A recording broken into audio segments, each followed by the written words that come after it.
Actually, I'm going to go to the banners because this is apropos.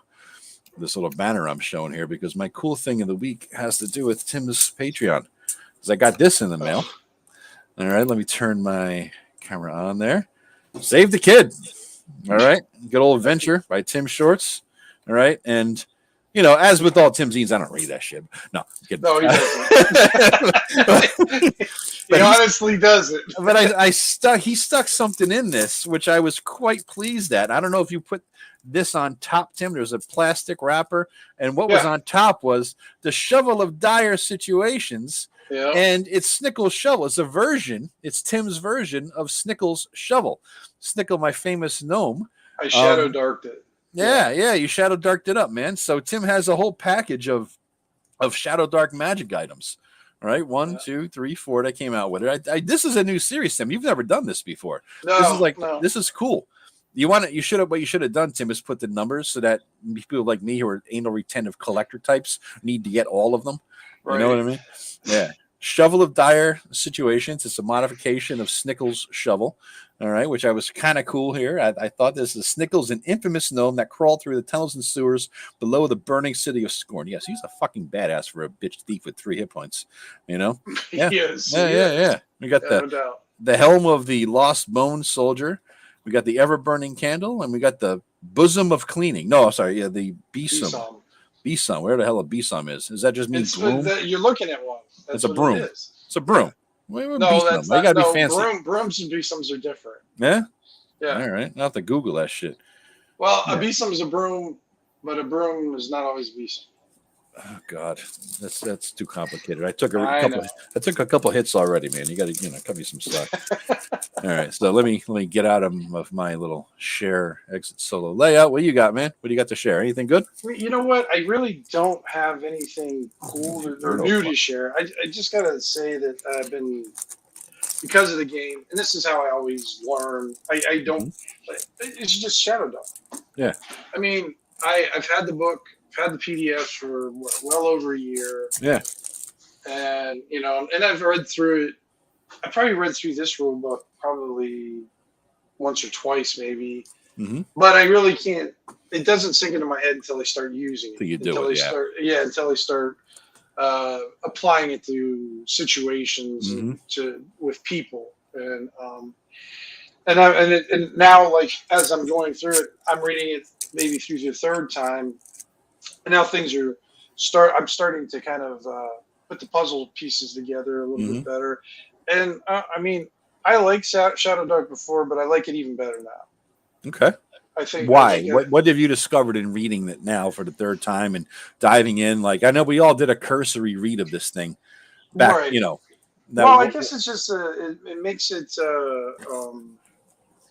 some of the systems that it uses, it just simplifies things to my liking. Yep. Remember, I think it was last week we were looking for a save for the spell or something like that. Well, there is no saves for There's no saving throws in this game, right? No, they have to. I mean, there might be some nuances, like different spells you might get, like some sort of save every so often or whatever. Yeah. And everything, but the initial thing, no. I mean, they just have to make their spell roll. That's the complication. Is they have to make their roll. Okay. And then you just have to basically suffer the consequences. Of which there are many, apparently. Yeah. So. Yeah, I mean, but I think what I was reading, it keeps a very. I think the smartest thing Kelsey did too is keep it like a 10th level kind of cap.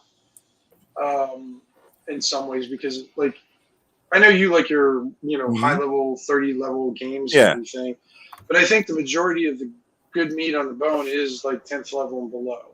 Mm-hmm. And I think Shadowdark's the kind of system where, I mean, but it's flexible enough. You could go over that if you wanted to. I mean, that would be easy to do. You'd have to do some legwork with adding additional spells or whatever. Mm-hmm. But I don't know. I think you can run, because people were saying, "Oh, you can't run a long campaign with it or whatever." Yeah. And I think you're short. I think people who say that are very short-sighted with that. Okay, I was saying that. What? Where do you think I got the analogy? Yeah. Sure. No, just because of the way they do the experience. Because I mean, Uh-huh. you go up in level, because the experience level awards are very arbitrary. Like you guys are up to, I think, 8 XP right now. More likely going to hit second level. But how many times in, like, just say D&D, does it take you to go from first to second level? Like 4 sessions usually, in 4 to 5, right? So this one's you're going to probably do it in 3. Mm-hmm. And then of course, then you drop down to 0 XP, and then you need 20 XP for the next level. Yeah. And so every time you level, it drops back down to 0, and then you have to gain. So I think you'll get a lot of mileage out of these low levels. Of course, you got to be a player who appreciates that kind of stuff. Yeah. That likes doing it. If you're somebody who likes the very, kind of superhero, like 5e's, like more of a kind of a higher power game. Mm-hmm. If you like those kind of games, you might not appreciate, Shadowdark's kind of grind. Although you could probably pump it up some to do it, but you're like a lot of the 5e and like Pathfinder stuff. Like I've always said, like they roll a D20 and then they add all their bonuses and they get a 33 and they're disappointed. It's like holy crap, So, I think that it's interesting because she made this, and she's a crossover 5e person. Yeah, right? She's one of those kind of people. And so what you're saying about maybe 5e people may not like it, is interesting because she was, I think, targeting that crowd as a crossover effect. Yeah, I think so. Yeah, I mean, she brought a lot of it. I mean, she had such good credibility coming from her adventures and her.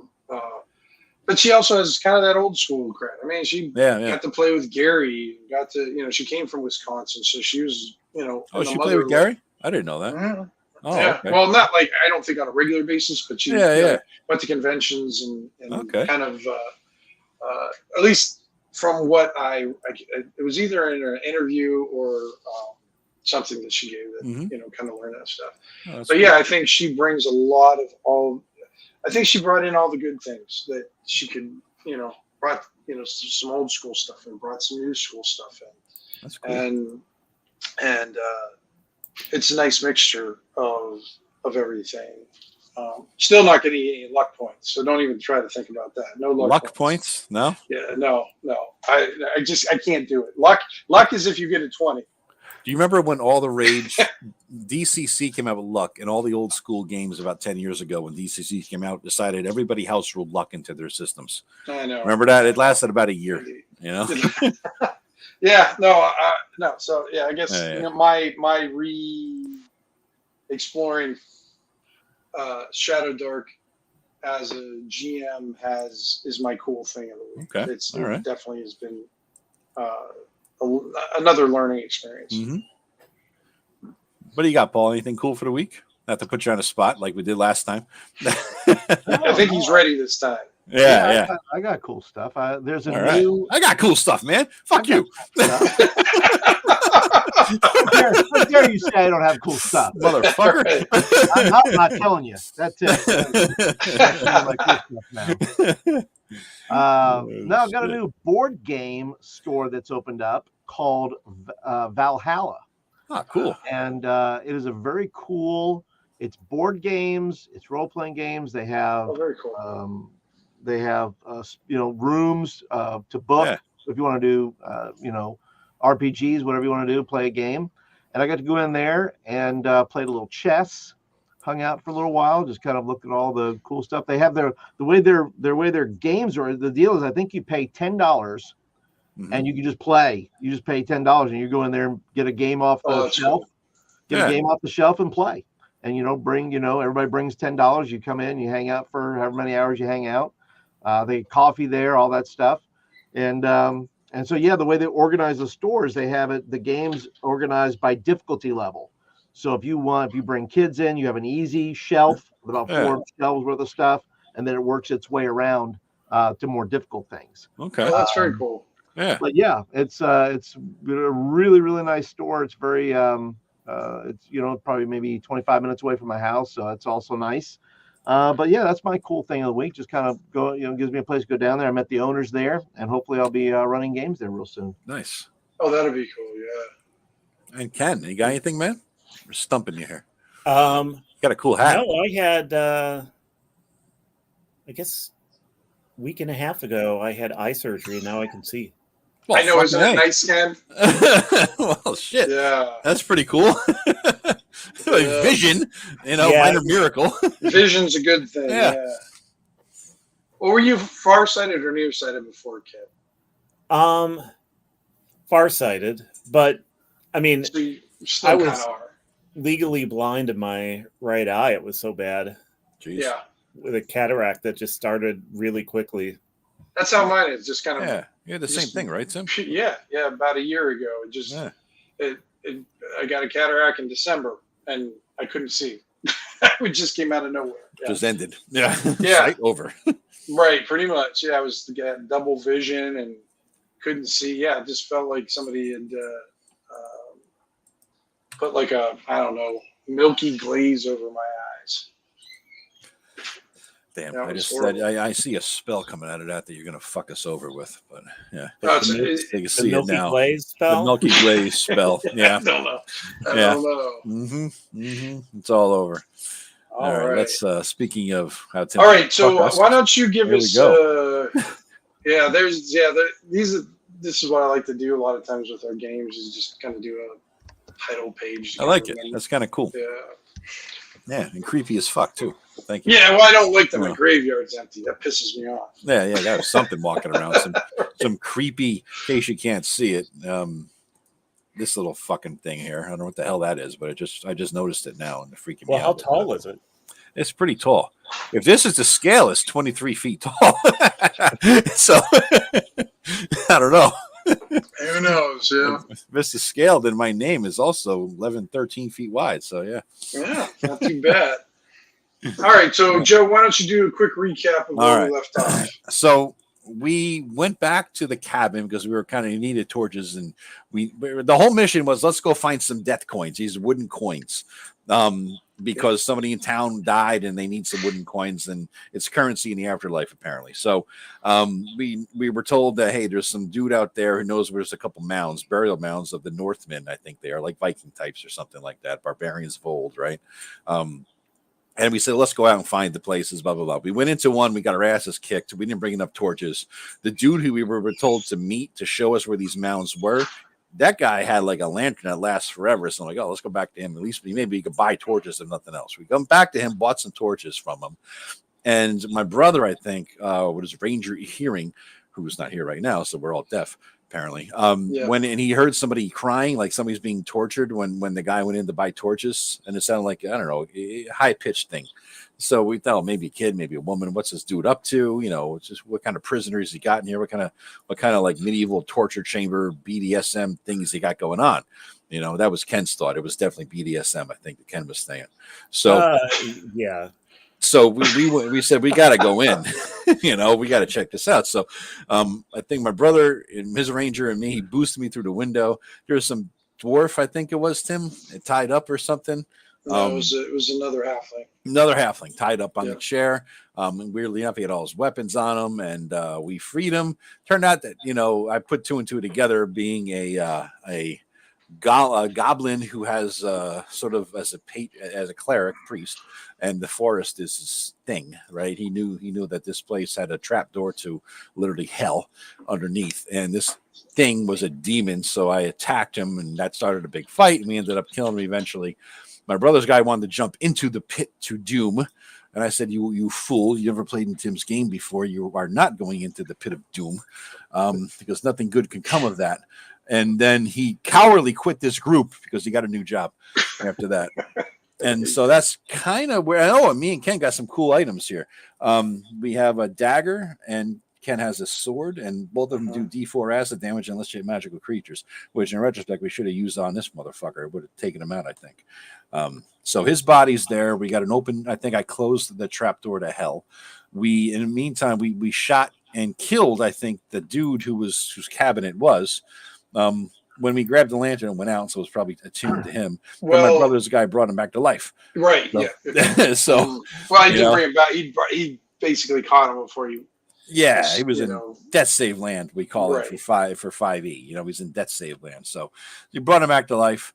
You know, and so that was pretty much where we tied his ass up, and I think we left it there. I don't remember much after that, right? All right. Oh, I can't believe I any other that. details you remember, Ken, or is that pretty much sum it up? Well, I thought that was a halfling, and I let him go. It turned out to be a demon. Yeah. So it's all your fault, really. Oh well. It happens. All right, so you guys are still in the cabin. Yep.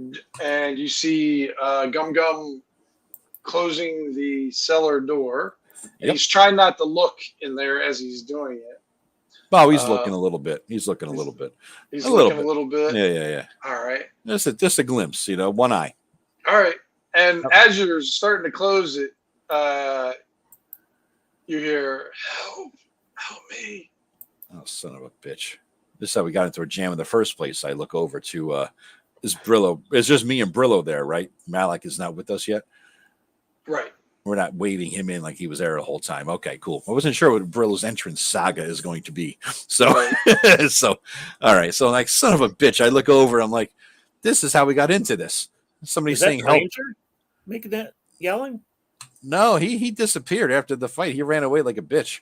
You know, so I don't know where he's at now, but I don't know who that is. Oh well. I pull out my sword and say, "Go ahead and pull the trap door. I'll open again." All right, get ready, and I'll get on one side too. Kramer, Kramer, the Human Torchbearer. He's hiding outside safely. Good question.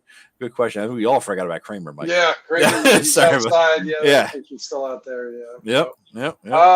All right, you open up and you see. Describe yourself, Malik, coming out of the cellar. You see a man who is very ruddy in complexion. He's got long brown hair.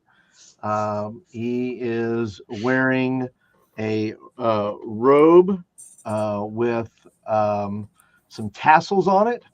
And he is carrying, or is carrying in his hand, he has a wooden, it's made of heartwood of an oak staff, and it has some engravings on it.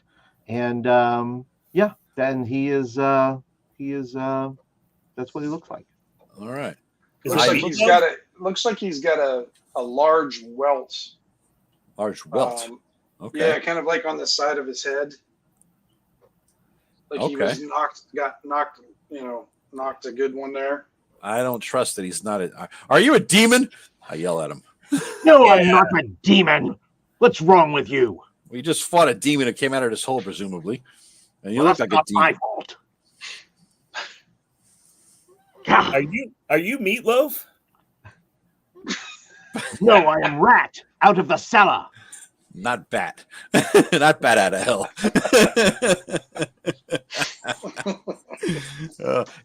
Do I notice any of the symbols, Tim, on his staff, or is there a metagaming, knowing that he's a priest? Is there any holy symbol on him?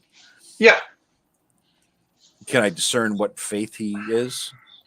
You've seen it before, but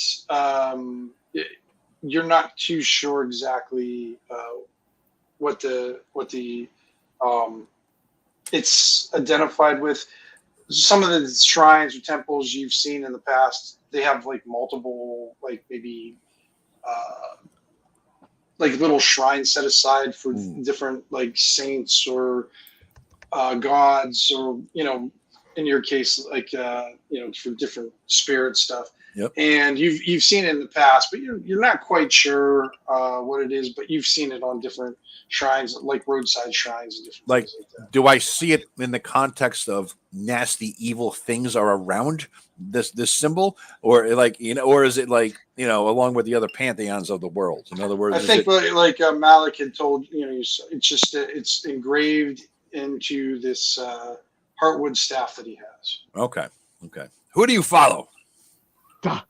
Saint Terragnis, of course. Can you not tell by the symbols on my staff? I do not know your god. No. Pagans, all of you. I worship the wood you are in. Be careful with your tongue. And I worship whoever he tells me to. Yeah, I whisper. He worships whoever heals him the best, really, and I'm out of spells. So, What are you doing here? That seems like we should be asking you that. what is down there? Where do you come from? What is that? What is that hole? That smell, that nasty smell that's coming out of there. That's not you, is it? Getting ready to shut the door.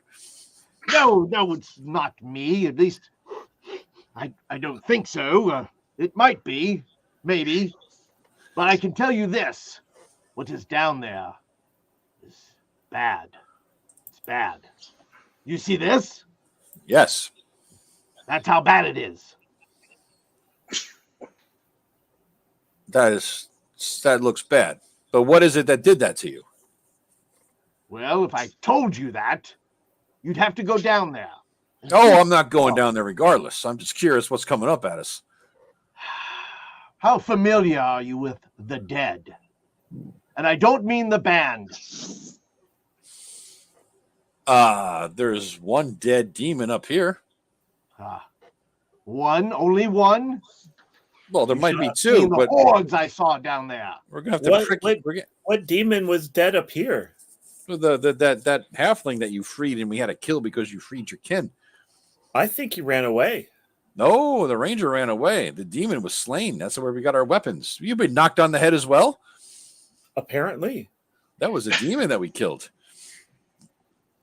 Yeah, that's where you got your cool Yeah. dagger from or short sword from.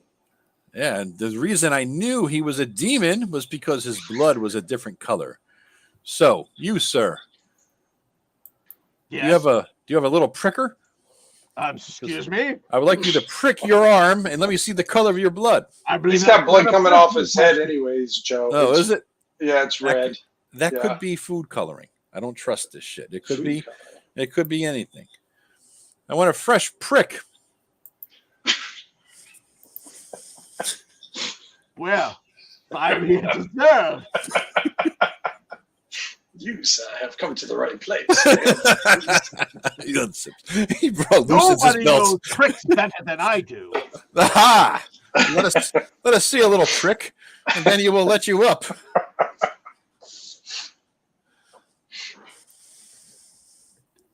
Well, tell me exactly what you'd like me to do.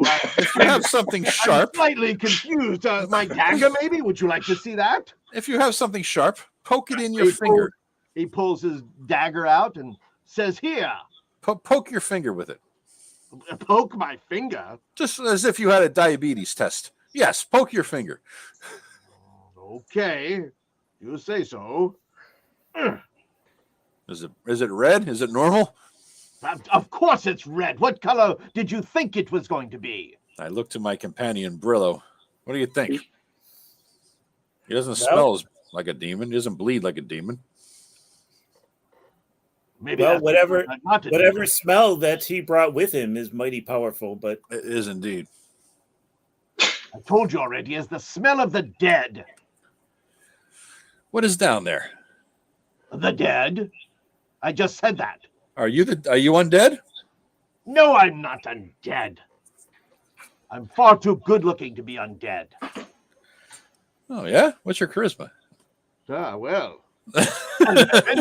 11. Stud. When I look at my companion, should we let him up, Brillo? oh, I suppose we better let him up. All right. Is there a ladder, Tim, or is he got to what's the deal? Can you Yeah, get out of here? there's a ladder. But All when you guys go to do that, Yeah. Here we go. let him up. You hear Harlow struggling against the rope that you guys tied him up with. He's pretty damn secure, though, right? I mean, Well, you Yeah. looked at him struggling, and he didn't seem like he could do. I mean, pretty damn secure isn't a die roll, but yeah. Yeah. I mean, we have a thief tying him up, and presumably a thief knew how to tie a guy up so he can't get out of something. Yeah, you can presume all you want. Yeah. I mean, I figured that's why Ken was into the BDSM theme last night. You know what I mean? You had to tighten the knots. I'll tighten it, but I mean, you got the knot. You got the knots down. You're like a Navy sailor. But it doesn't look like he's going anywhere. He's just struggling against them, and he like gave one big. Because remember how this was a strong, he's a strong little dude. Yeah, he was. And he basically put his, just. It almost looked like he was trying to break the chair he was on too. But his wounds are too bad, and then he just kind of slumps forward a little bit, and you can see like where the poultice was. It kind of comes out, and he starts bleeding a little bit more. Stop your fussing, or else you'll bleed out again. We went to a lot of trouble to bring you back from the edge of death. And I say, come on up. What is your name, by the way? Me, Malik Trueblood. Malik. I am Gum Gum. Gum Gum the Goblin. Oh. I am Brillo Bulbsnip. Oh, well, it's fine to meet you here. I'm sorry that we've had to meet under such circumstances. Indeed. It's been an interesting experience to try to find a couple of wooden coins. You wouldn't have a couple of wooden coins on you, do you?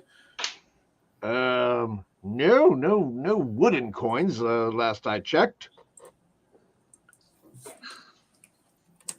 You have any other kind of coins? Maybe. Not that First you want my blood, and then you want my money. Well, not that your exit out of the pit is contingent upon it, but we did save your life. Wait, you saved my life.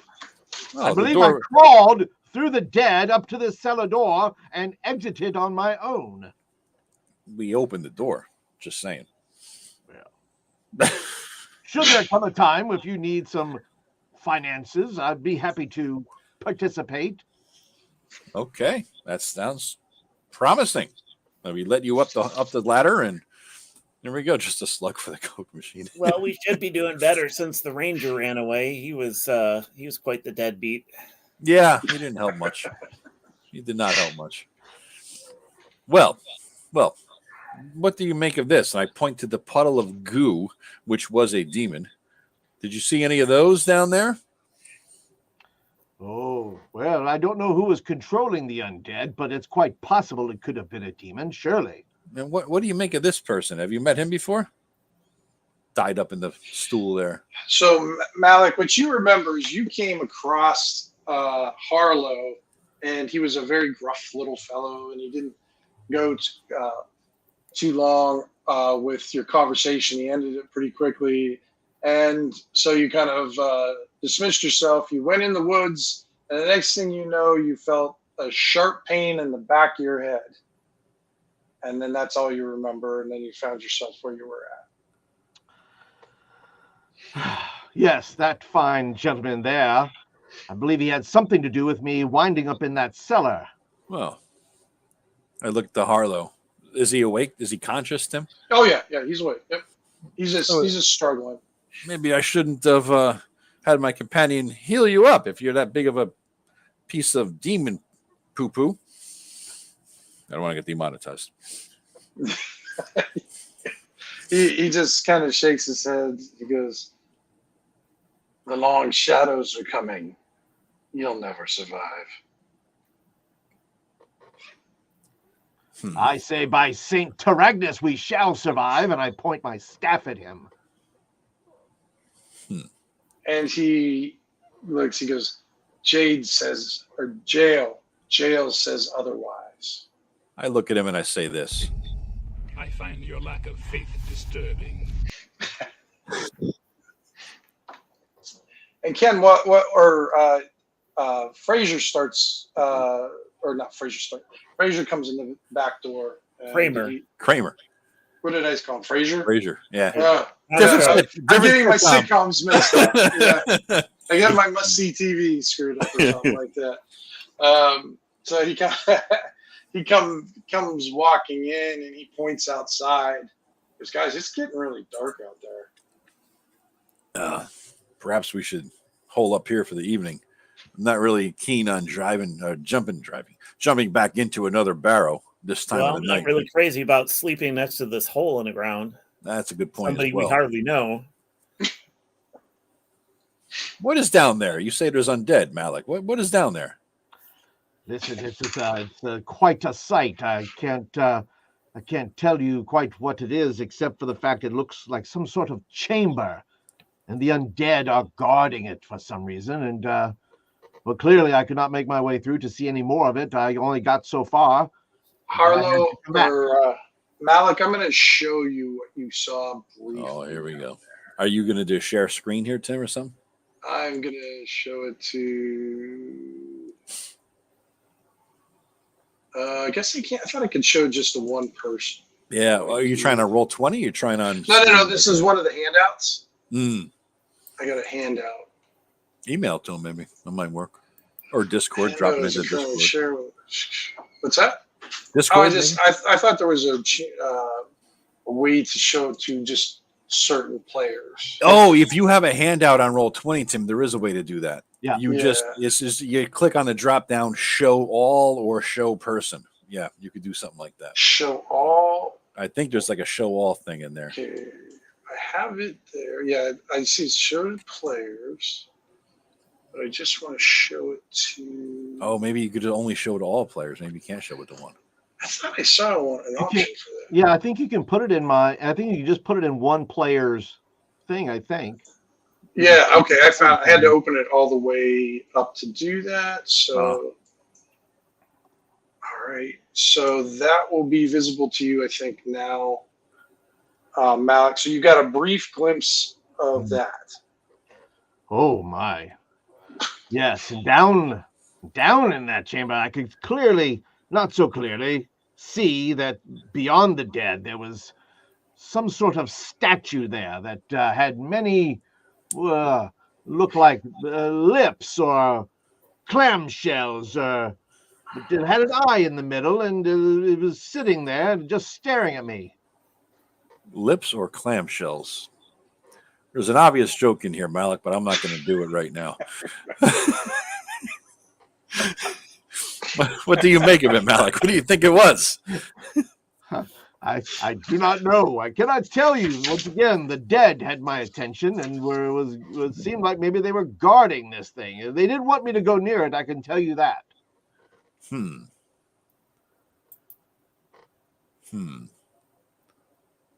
How many undead? What kind of dead? Did you try to turn them, Malik? Oh, I tried, but they were quite resistant, I should say, and I must say that Saint Terragnis is quite disappointed in me. Ah, you failed as well, I see. I did indeed, but yeah. So all my choice was to run, and so run I did. Running is a wise move. Very wise. Indeed. It is indeed. But my penance, the penance I shall suffer. I have a little penance myself overdue. Well, we're goblins. We have little penances anyway. Yeah, that is true. That is true.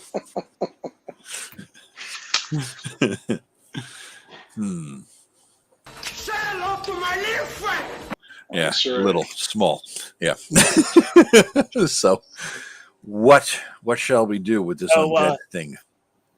So I'm going to go up to Harlow. So, Mhm. so Harlow, did you knock him on the back of the head and stuff him down there? Mhm. What was your reasoning?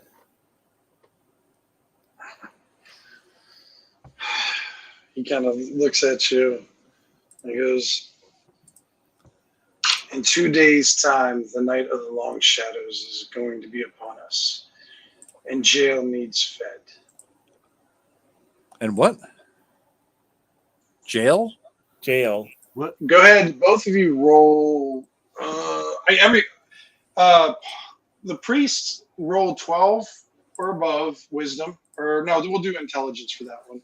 And then for you, Ken, you're going to need a 15 or above. So roll a 12 wisdom check. Yes. Okay. Yeah. Let's see. D20. What's my wisdom? Utter shit. No, +2. Everything else is utter shit, apparently. I would add 4 to mine. So Ooh, I got a 20. Okay. I should probably share the screen. We're going to start rolling now, so I'll start sharing that screen, guys. No, yeah, let's go ahead and start. Yeah. Yeah. So you know actually what you've heard. It's actually a halfling god, but it's one of the dark ones that they don't talk about. It's basically the halfling god of death. It's an emaciated figure with a cyclopean eye and with mouth growths on her head. Just zooming in here for the sake of.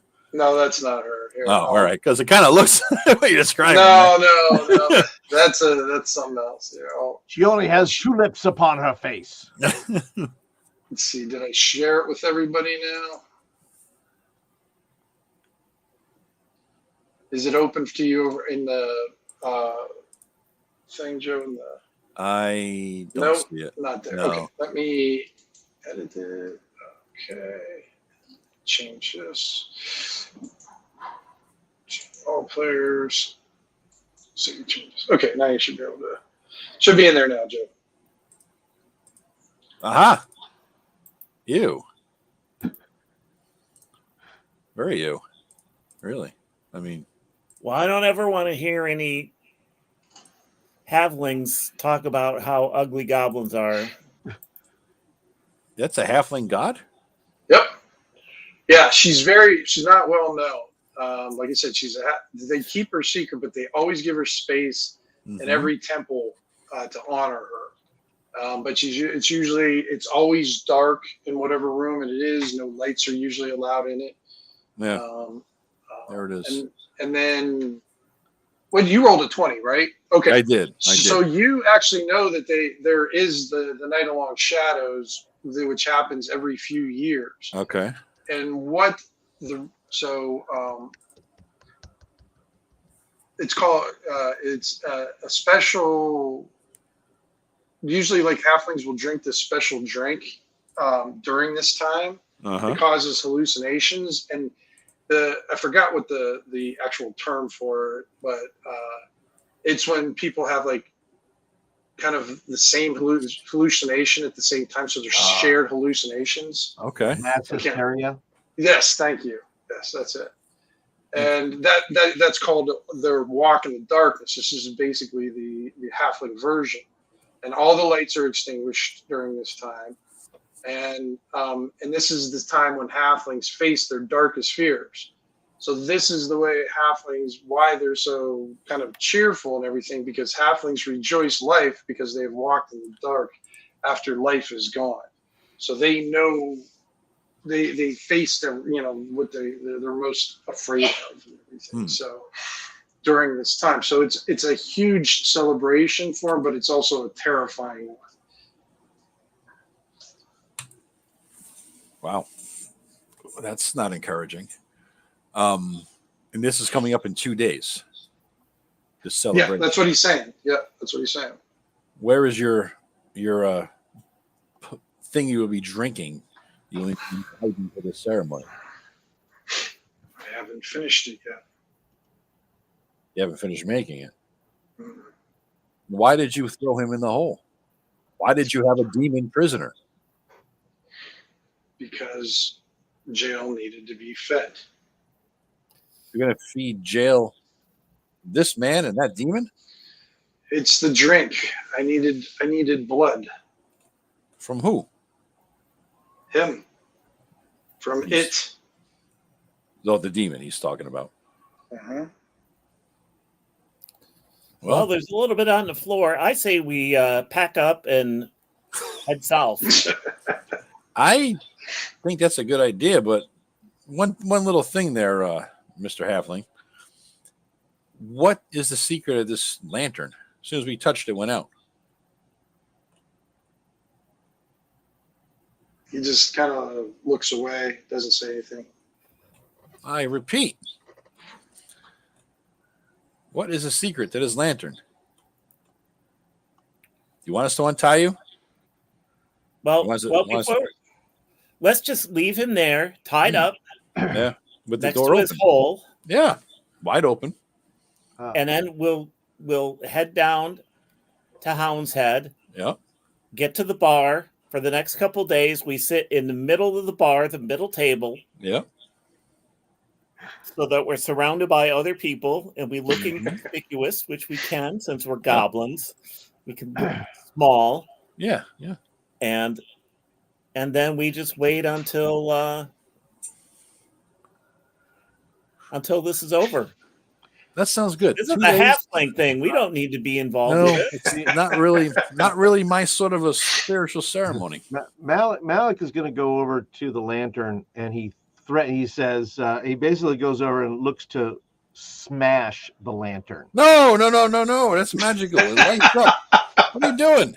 I'm saying, look, if he will not talk, then we'll destroy his lantern and see if that has any impact on him as to whether I destroy it or not. Well, All right. Do you have a charisma at all adjustment there? I don't. Okay, then give me. I forget. What is the reaction rule on this thing? I need to get my TM screen out so I can find that stuff. Oh, maybe it's in pages.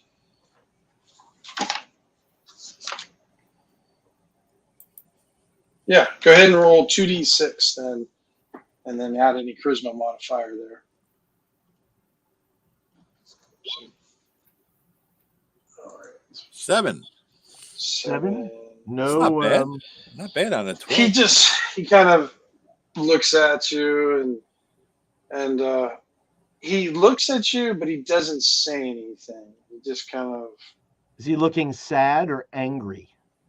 He's always looking kind of like, what do you want to call panicked that I would break? Or no, he doesn't look panicked. He always kind of, well, I mean, not that you know, but he kind of looks like his normal kind of disinterested, pissed offness. Well, we could always just push him into the room with the undead. I know a guy who could cast a spell and figure out how this thing works back in town, so Blake's smart dude.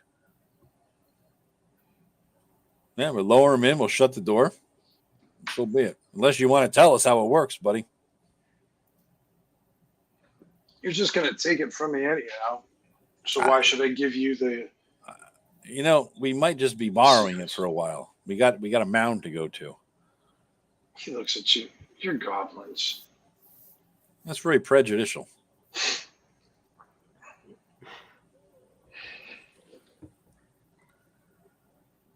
Well, I think we're not going to get a Tim, what time is it? It's very hard to tell now, but you're going to guess it's probably around 8:00 at night. I don't think we're going to make it back to the Barrows, find a death coin, make it back to Hound's Head before that other group leaves. Maybe we just go back to Hound's Head then. I mean, and I hate to go back there as a failure. We were looking for death coins, but we tried. Well, better to be a live failure than a dead success. Isn't that the motto of anybody who adventures in the Comor Forest? Really? I mean, I should have that. I should get the tattooed on my arm, actually. Does it help to remind you or something like that? Yeah, just in case, so we get notions of bravery and chivalry and courage and all the nobler things in life. Yeah. My tattoo just says you're a goblin, dumbass. Don't fight. Stay in the back. Just right. Have a current hit point score on your wrist. That way you can look. No, I ain't getting into this fight now. Right. Kramer. My tattoo says you only have 5 hit points. Yeah, that's right. it. Me too. Stay away. Get out of here. Mm-hmm. Well, how far, Tim? Wasn't it like 2 hours to get to Hound's Head right now? Yeah, you're basically you're 2 hours away from Hound's Head and about an hour away from the mountains. The mountains. Yep. Does this thing have any special abilities that would help? Again, we might just borrow it if it helps protect us against any undead or anything creepy in there. Does he I'll have any let you give a protections? roll. What are you talking about? You talking to Harlow again? Joe? Yeah, I'm asking Harlow again. All right, I'll let you do a reaction roll. Let's see what you do. 2d6. Yeah, and then whatever your charisma. Do I want high? For better reactions, yeah. Okay.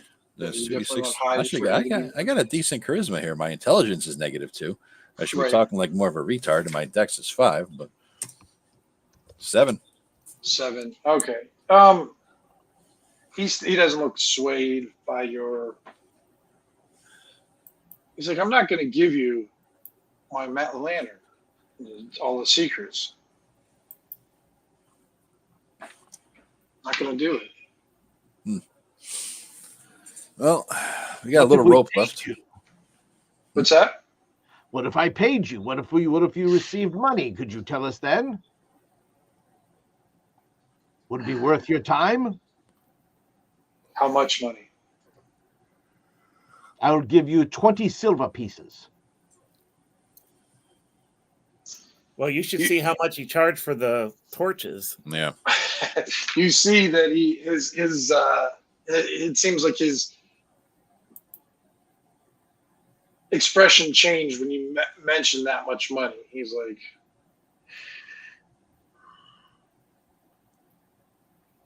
for 20 silver, I will let you borrow it.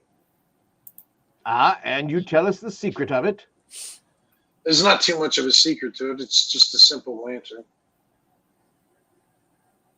It is magical, is it not? It is. What is the word to start it off? Untie me and give me the money. Well, how about we do it this way? We go to the burrow with the lamp, with the instructions you give us. We leave you tied up. If we survive, we come back, we untie you, we give you the lamp back. We'll leave the money sitting here on the table before we go. And if we die, we know what a lantern is. If we die, you get 20 silver pieces. No deal. You know where the lamp is.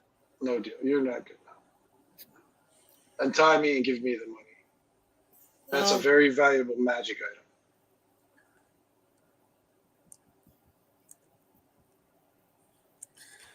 I say we just. How many torches do we have now? I say we just bring the lantern with us.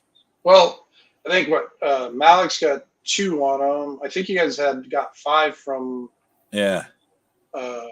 Harlow, and I don't know how many you guys had left over from your. I think you had only 1 or 2 left. I had 1 in my inventory, and my brother. So we got 5. So between me and Ken, we got those 5, right?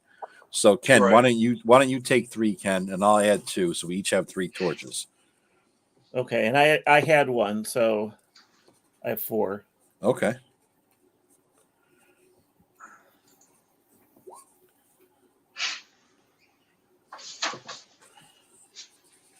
All right. So what do you guys want to do? Let us. We have 1, 2. I got 3 torches. Then you got 4. Okay, cool. And Malik, you have some torches. I have 2 torches, so we're going to leave him here tied up, and we're just going to take the lamp. Lantern. And hopefully it does lantern and does what it's supposed to do. Yeah. I'll look on it for any code words, Tim, or anything like that. Code words? Yes, activation words, anything like that. No, you don't find anything on there. Okay. But when you kind of look at it closer, this lantern seems like it's pretty old. The metal that it's made from. It's not like any. I mean, it still looks like it's made from like an iron. Yeah. But it just seems like it's there's no decoration on it. It's very utilitarian and very simple. And it's not even that well crafted. I mean, it doesn't have like clean lines. It's not shiny. It's not, it looks just like crude and sturdy as hell. Okay. Tim, do you remember that scroll that was a weird thing that I found in that leg of the bed? Mm-hmm. I'm going to show it to Malik. What do you make of this? Do you read this language? It's beyond my comprehension. Malik, intelligence roll, and if you can beat, this is going to be an 18. This is going to be a tough one. Okay, so D20. What am I rolling? D20 and a intelligence roll. Yeah. Mm-hmm. Okay, that's not going to be good. That's the attitude. That's what me. Let's see here. So GI. If I could assist him. Oh, not 20, bitch. Yeah. Yeah. Them apples. That's fantastic. Oh, balls, man. What I mean, you've actually read this before, and you get now before you say anything, I do have a -1 on intelligence, so I don't know if that affects. Well, you rolled a nat 20. Okay, Yeah, so make sure. that kind of. If you rolled a 19, then it's an 18. But when you roll a nat 20, trust me, I'm one who never gets to see those that often. So I definitely cherish when they not are on his own. No, exactly. Give me a. Let's see here. You're actually the. Vance has made his appearance. What's up, man? Hey, Vance. Let's see here. Roll a. Let's see if I can find it here. There it is.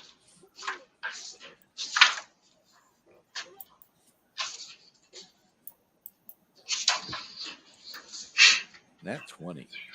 Wait a minute. Roll a D6. D6. Okay. D6. Yep. You want high or low? Sure. Fucker. 1. All right. So after studying it, you've seen this before. Similar, right? It's a little bit different because it's got some halfling words in it, but it's mainly like a common that you've recognized. But it's basically the ceremony or the right to cast the spell augury. Oh. Okay. So yeah, I'll and him being I go ahead and explain that. I go ahead and share this. Yes, it's a spell. I'm familiar with this. It's a bit different than the ones I'm familiar with, but it is an augury spell. Augury, that's for luck, right?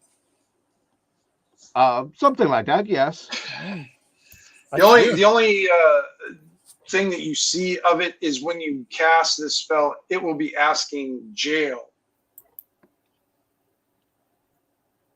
So it wouldn't be like it seems like this ceremony is particularly, asking her for guidance.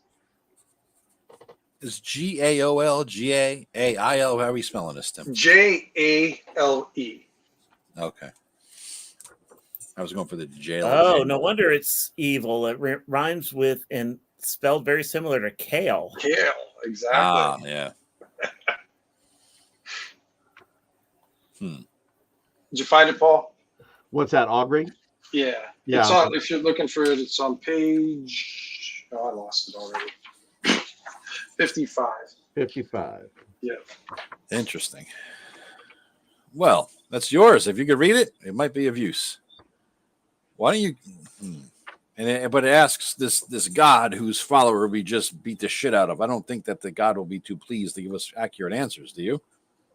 Nor will my god appreciate me asking another god for advice. You know what? We could probably sell it to Blake. He's always on the lookout for stuff like this. Yeah, that's a good idea. This lantern too. This lantern could probably buy that or tell us how to use it. So yeah, this would be good. This is a profitable thing. It's too bad you're not really willing to play ball here and help us out. I will help you out. If you let me go, I will cast the spell to let you know. Answer one question. I look to my companions. I don't know. I don't trust them. We did just beat the shit out of him and do a home invasion. I do not lie. He kind of glares. What's the harm? And untying him? The last time you untied somebody, just saying. We Well, it's 3 survived. against 1 now. Quit your whining. We survived. All right. Take the rope off him. And get ready with the dagger near him. Put the silver on the table, Malik, right? Yep. Yeah, you see Kramer kind of backing up a little bit. He's not really sure what's going on.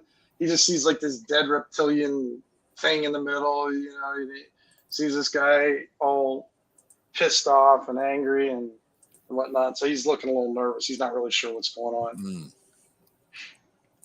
Kramer, hold on. Fine, Kramer. Don't worry. Kramer, hold the lantern and step out behind us. The magic lantern that you got? Yeah. Hold that magic lantern there, Kramer, and stand behind us near the door as we untie him and surround him with our blades out. Now, what is the password or the code or whatever it is to make this thing work? I'm not going to tell you that. I told you I would cast a spell to answer one of your questions. No, you said if we freed you, put 20 silver on the table, you let us borrow the lantern. Is that deal off the table?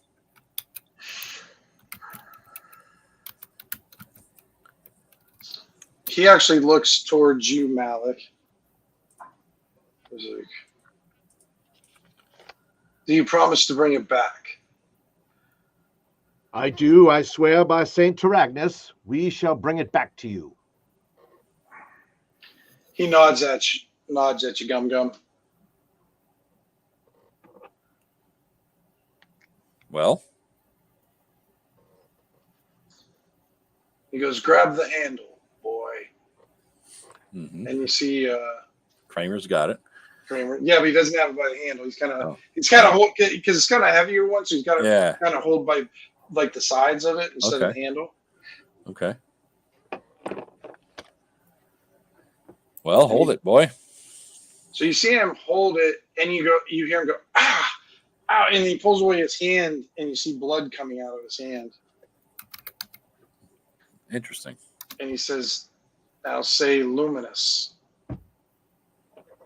Go ahead. And he says luminous, and you see the light come on in the lantern. Does it always require a blood sacrifice? What doesn't? That is true. That's something I understand. You're a strange one for a halfling.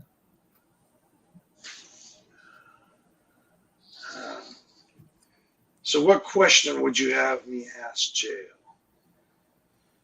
Which mound are the death coins in? I think would be a good question to ask. Agreed. Even though I don't know what you're talking about. We're looking for death coins for friends of a friend who died. It has to be a question whether it will be a positive outcome or a negative outcome. Okay. Oh, so if as you say, if we go to such and such, will we find death coins? Death coins. Yes. If now, like all gods, you know how their interpretations can be very difficult. Yeah.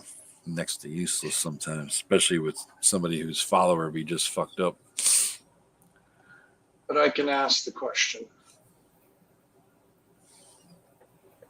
All right. So, Tim, we did the middle mound, right? If you want to call it that. You did the far right mound. The far right mound. All right. Yeah, so if so if I could describe the three mounds, the ones with the rock on the left, the one with the rock on the top, the one with the rock on the side. You know what I'm saying?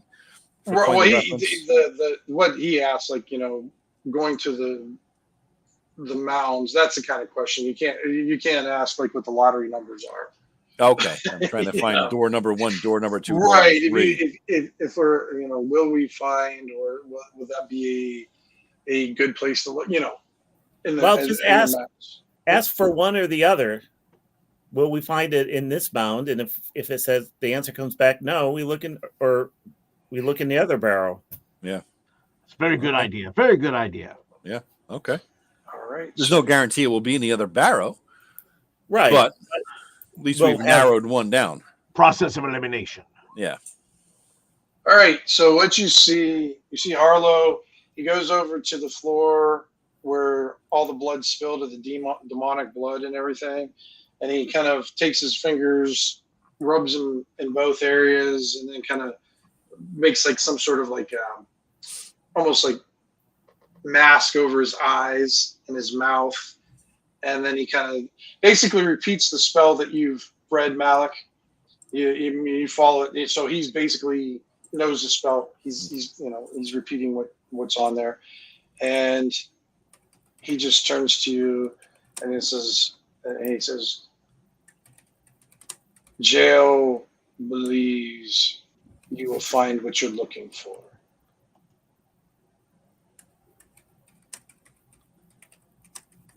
Works for me. And so we specifically named the mound, right, Tim, on that one? So that's all he says. Okay. All right. So let's go to that mound he named that we said. You know what I mean? Let's go there. Let's and we have the lantern. Okay. We will be back. We will be back.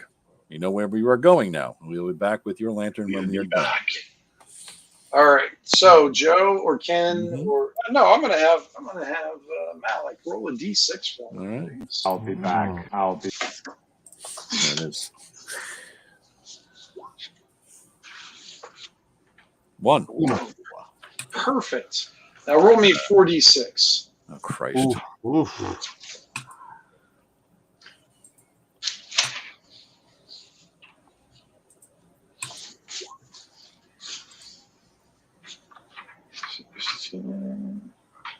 Okay.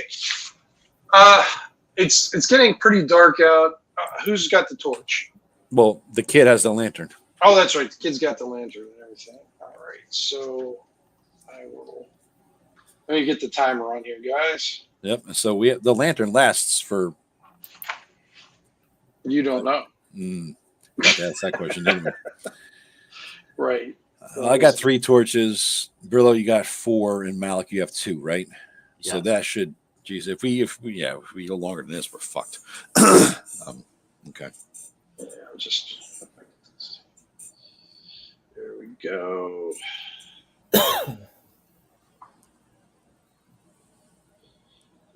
Okay. I just learned how to use my stupid timer on my phone, so I could just for this occasion actually. You know? I use it for cooking. No, okay.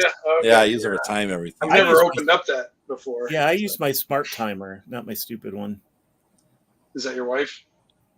No. Oh. Trying to get Ken in trouble. No, I said that's a smart timer. Oh, all right. He's the stupid timer. Yeah, She's the smart timer. that was. I know what you were trying to say. Right. Could have been heard the wrong way, like I heard it. Yeah, that's true. Yeah. All right, and you guys are kind of going. Well, you guys are going through the woods. Mm-hmm. Same track and everything, but you kind of get off track a little bit. You're not, because you don't have the ranger with you. Yeah. You don't have Harlow guiding you, so you're in an area that you don't recognize. And as you're going through that area, you hear. Give me the. I guess the marching order of your party. Who's going to be in front? I guess the most. I'm looking for the armor. I got leather armor and 5 hit points. What are we rocking over there, Malik? I have no armor and 5 hit points. Well, fuck me. Oh yeah, yeah. This is going to be a good one. Yeah. Yeah, and Brillo. Leather armor. All right. Fuck. All right. I'll go. I'll go in the front. I could be a little sneak, and I can't be surprised. The thing is, we got a big old lantern behind us, so I mean, kind of hard. Yeah, to so see. you guys are kind of within 20 feet. Yeah. Yeah. All right. So you go first. I'll go second. Let's have the lantern bearer third, and Malik, you can bring up the rear. Yes. Okay. All right. Yeah, he should be able to shine the lantern right over the top of our heads. The kid, yeah, he's tall enough. Yeah, exactly. What is a party's cumulative intelligence? Yeah, well, I don't think it's all high even across the board. As you're going there, Malik, you actually see something hanging from the tree. Oh no. Okay. Because you're up high enough to kind of look around, and you see it's kind of like a silhouette of something hanging from the tree. Is it moving? It looks like it's swaying. Oh. Okay. Is the light strong enough to make it out yet, or is it in the distance, or is it like on the side? You guys are coming closer towards it. Yeah. Okay. So as you guys, you gonna keep quiet until you get closer to it, or? Oh yeah. Okay. I am. You get close enough to it, and the light, and it looks like a pair of feet, bare feet hanging there. This is not a good portent, my friends. Are they halfling feet?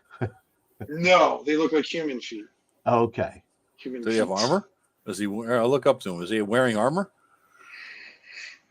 You really can't tell. You just see them, but when you're looking up there, all of a sudden you see dozens of people hanging from trees. Oh, son of a... This is. I'm not really feeling curious. I think we made a wrong turn in Albuquerque. We should turn back the way we came and try to find our way, because we didn't pass this. No. So you think you would have remembered this? Yeah, I mean, it kind of stands out a little bit, right? So yeah. So why don't we backtrack, avoid the creepy dead people, and go and try it again? Without this time, somebody else should roll a d6 to see if we get lost.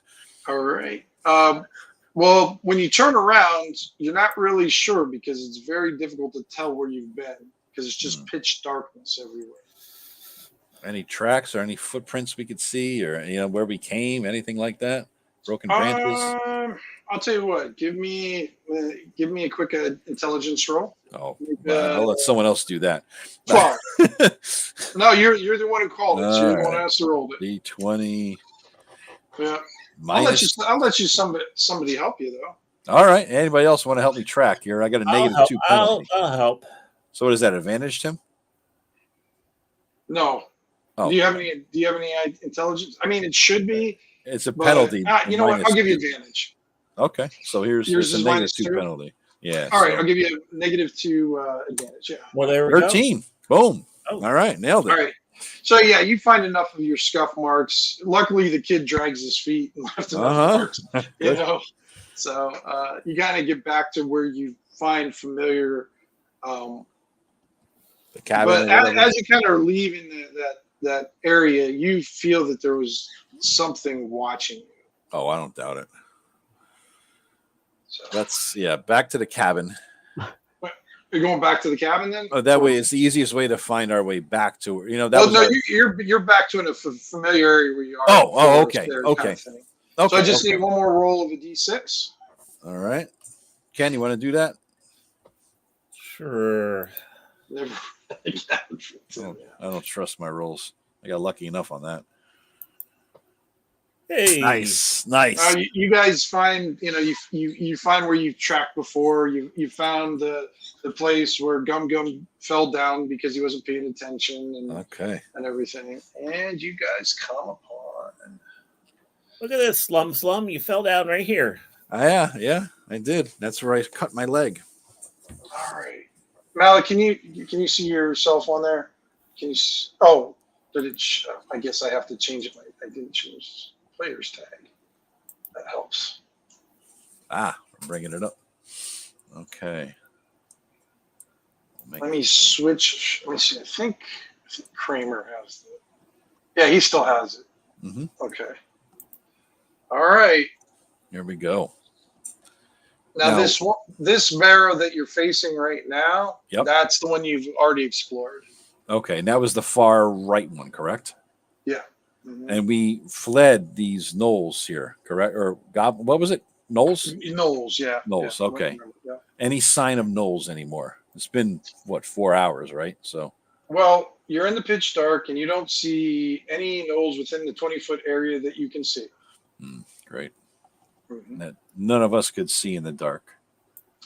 No, nobody ever can in Shadowdark, or it wouldn't be Shadowdark. Yeah. All right. Well, let's go around the south end of this burrow. South side, South side. Where is the? I'm looking on my screen. I'm trying can you not see anything, Malik? I cannot. Okay, let me make sure. I thought I gave everything control over to you, but just let me double check here. So I have you on there, controlled by. Well, yeah, I mean, I can't see any. I mean, all I see is black screen. Did you scroll? Yeah, I know. Yeah. There it is. That gave you over control of it. Okay, Yep, can you control it? Okay, now. Okay, perfect. All right, so you guys go ahead and move wherever you want to move. We can move Kramer, right? So actually, my token is not there. Is it not there? Okay, let's see. Who the hell is that then? Who's the other guy? That is me. I just didn't see a name on it. So. Oh, okay. Oh, you don't see your name on that. I thought we're meeting a monster here, and I was like, oh my gosh. Let me make sure I get your. I thought I put it up there, but it's in there. I just have to put the. I have to. Whatever I have to. There's a checkbox, Tim, if we add name or something. Yeah, I did that. Yep. Okay. So is our collective intelligence? I saw a comment about that. Is it in double figures? I don't know. I'm a 6. I'm rocking 6 here. I actually have a 10, so I'm. You're the genius of the group. Yeah. Maybe Kramer is the smart one. Now you guys get down there, and at one point there was a body of a knoll there. Okay. It's not there anymore. Okay. Keep moving. Let's go to the next mound. Which mound did he over say? These vines. Yeah. Tim, which mound did we say would we be promising? Did we say the middle one or the far one? The middle one or the far one? I'm going to say you guys said the far one. Okay. And that was the promising one. Okay. Yeah. All right. Let's keep on going. So I think this is the middle one right here. Yes, I agree. Kramer, get up in there. All right. That's the middle one. Is the far one to the north? What is that? Another one? Yeah. So that's the far one. Mm-hmm. Okay. I think that this is the one we need to go to, says Gum Gum. And I think I see an entrance on the other side.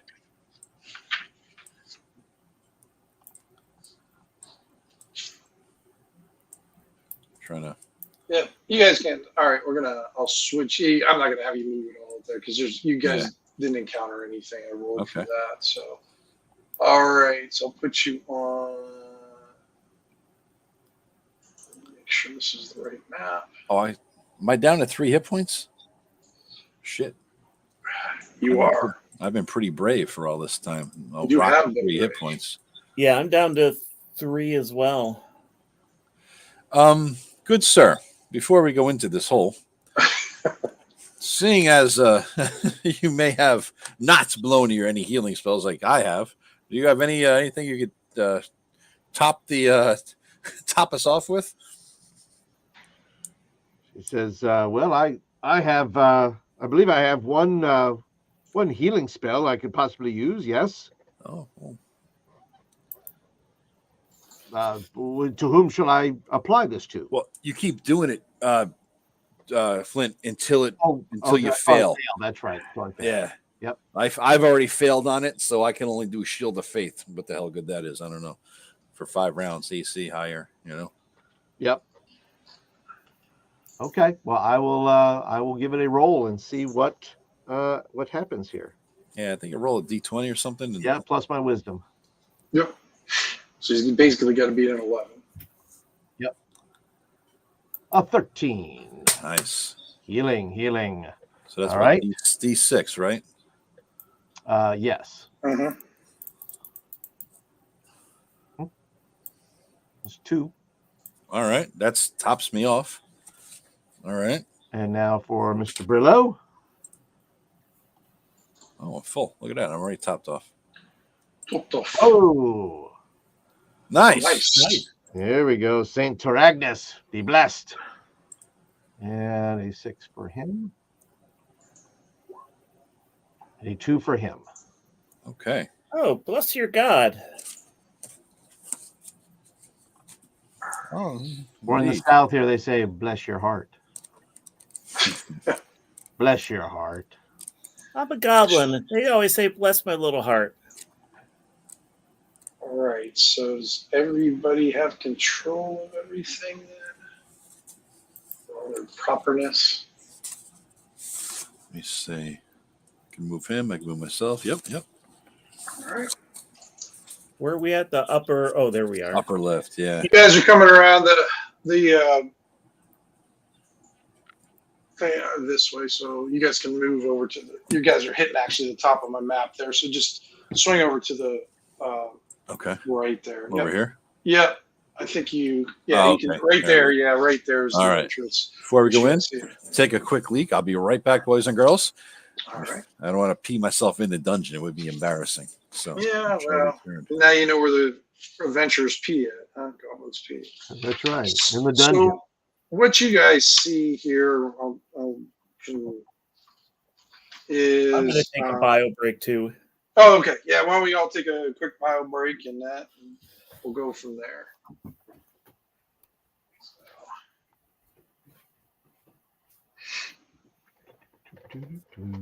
How's your game going, by the way, Flint? Oh, What? Oh, no, go if you got to go. I was just asking because I know you were doing a Shadowdark game, and I thought I saw something about Shadowdark. Yeah, Mike, who's in the chat. I ran a game for him and a friend of his a couple of weeks ago, and it went really well. Great. Yeah, I was running it out of the Cursed Scroll, and it was very good. It turned out to be a very good game. So. Oh, excellent! I'm glad. I was meaning to ask you about how your game went because I know you said that. Was that a face-to-face or was that online? I was online. Okay. Roll 20, yeah. Cool. They actually survived for a while. I don't know how we didn't quite get through it all, but it was it was certainly interesting. Yeah. Right. Well, you guys will be surprised how short this adventure actually is, and we've been able to get 3 sessions out of it. I will as we approach the door, Tim. Well, actually, is it? Well, we're going to wait for Ken to get back. I'm sorry. I believe Flint's got to take a quick. Give me one second. Break. Okay, cool. So we'll wait up. Yeah. I was asking Flint about because he ran a game for Mike out there, and just asking how he went. So it went pretty good. For who? Mike Halloran. Oh, okay, nice. There. Yeah. That's cool. Yeah, that is cool. Been meaning to ask him about it. Mike, while we're waiting, how'd it go, man? You can talk shit all about him now. He's not here to listen. That's right. You know. Big lub. Okay. Oh yeah, that one. Yeah. See, I'd have a hard time running that game because then I would keep messing up the name because I have to keep seeing the blah blah blah. A porta can. God, I had my brother one of those things one time. He went into there. We were kids, high school, whatever the hell. Yeah. We went into one of those, those nasty smelling baking in the hot sun, plastic porta potty things. And oh yeah, he's in there, and actually, we might have been college age. I'm sure there was alcohol involved. And he shut the door behind him, and I got on the side. And I've always been a big guy, and he's always been a small guy, especially back then. I just started shaking the shit out of it. Just like it's like on the verge of tilting. Figuratively or literally? Yeah, literally and both, figuratively both. Yeah, I'm shaking. Yeah. And so he's like, "Motherfucker, stop!" He's screaming at me. Yeah. Oh, my brother-in-law, he was worse. He nailed a guy one time. Him and his buddies tipped one over on a guy when it was in there. The kid came out covered in piss shit and that blue-green liquid, whatever the fuck it is, Oh, I mean, that's like not. I mean, that's to the point where it's like not funny. That's pretty bad. It was bad. It was bad. I've thought about it before. Trust me, yeah. I've done it. And I've done the whole shaking thing. But, yep. Oh God, I can't even imagine. And it's just that's somebody. I would hunt him down and kill him. What's that? I would hunt him down and kill the person who did that. Oh my God, yeah, I would be so. I would. I think I would be kind of in a murderous rage. And justifiably too. I mean, there's no judge who would throw you in jail for that. I mean, come on. Exactly. Mike, all right, so we got everybody back. All right. So you guys see basically and what you would assume that's the opening. It has, instead of like the other one, which had like stone slab, this one has more of very fitted rocks in there that have been there for a while. Now, all these rocks, from what you can tell, have a symbol kind of etched on them. Can I make out what it is with any priestly training here, Tim? Yeah, give me a roll. Intelligence or wisdom? I'll let you choose. Let you choose. Well then 12. +2. Yeah. +2 for wisdom. Yep. So get a 12 or higher. All right. Nope. I don't know shit. Okay. 1. Not with a net 1. Yeah, I should have rolled this one so for you and everything. No, you have no idea what it is. I don't even know there's symbols there. Right. Well, they might be just too worn off, or you kind of get it might be this or it might be that. And you have maybe one interpretation, but it doesn't make sense. And so, yeah. Would Malik have any idea? I'll let you roll, but you'll have to get it a 15 or better. Okay. And I'll let you pick intelligence or wisdom, whichever you choose. Yeah, I'll take wisdom. Thank you. Sure. That's not going to help. Yeah, so both of you are kind of completely confused by what the room. All right, is. I'm going to take a. Am I able to look at it? Yep. You'll need an 18 or better. I like how you're doing that. That's nice. Yeah, that's a good idea. Well, that's what it's set up for, and I mean, it lends itself to it. So I like that aspect of it, so I can have different people look at it, but yet, Progressively harder. different, because there makes sense for you have the lowest one, Yep. I'll have a little bit, worse, and then him having the real hard one. Yeah. Wouldn't have any That's cool. experience with it. So Very cool. all right. So what do you guys want to do to get through there? Are there seams between the rocks at all? Is it something we could chip at or pick at or anything? Well, you see that it looks like this has been picked through. Like there is a hole in this one section. Oh. There is a lot of the stones are kind of scattered where you guys are standing too. Okay. All right. It looks like we could get in there. Why don't you shine a lantern there, boy? Well, he changed his position, and that's how you guys were able to see that. Oh, okay. Okay. So if he puts the lantern near the hole, can I look in and see what I see? Yeah. I'll do that. I'll just remove. I gotta remove the. Hold on. Let me go to the light level, and then I gotta do some configuring. I think I can just move it to the side. Ah! All right. I say out loud. And what you see there is a statue. I'm trying to zoom in on it so everybody else in the audience can see what the hell I see. Looks like a gargoyle-looking statue. Am I correct? Mm-hmm. Is it just sitting on the floor? Or is it on a pedestal or on like? No, it's just on the floor. I describe what I see to the group, and it looks like there's several entrances. Is this a door, Tim? This thing here? On the edge of the light, yeah. That one actually looks like a stone slab. Okay. Well, that's yeah, boy, move her a little bit so we can see a little bit more. So we stand and give it a little more light in different angles there. Yeah. It doesn't. Oops, shit! I moved them in. Sorry. Should be able to move in there. Actually, I thought I had it restricted, but maybe. Yeah, I moved right here. See that? That's kind of weird. It's like it is one little area that's not restricted somehow. That's weird. Yeah. So it looks like there's at least one area up here that has no door at all. Weird, creepy statue here. Slab here. Perhaps a door or something else down here, and we can't tell what's over here. Well, follow me, boy. We're going in. I'm going to do a shield of faith first, Tim. Shield of faith. Go ahead. The last 5 rounds. It's self only. Otherwise, I'd buff everybody.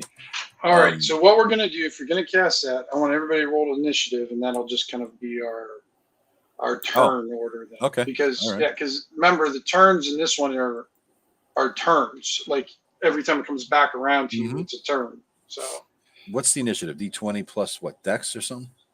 I believe so. Let me see here. I'm just trying to turn order. Okay. There was an expert on Shadowdark in the audience. Yeah, last it's time. It's D20 plus Dex for initiative. Okay. Yep. It's D20 minus 3 then. Lovely. And then it goes if Tim's doing clockwise or however he's doing that. I'm just because we're on the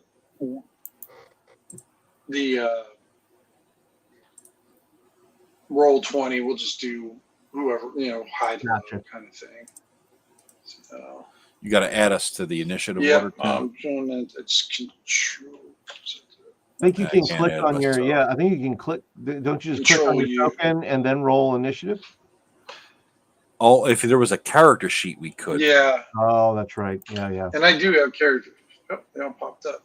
Are there Shadowdark character sheets? Yeah, I actually have them up there if you wanted to use them. So. Oh shit. Yep. So go ahead and roll and enter your thing there. Okay. So. I rolled. You just got to add my guy. I did. I don't see him. He's not in there? Oh, No. Okay. Oh, they all populated on my end, so I guess.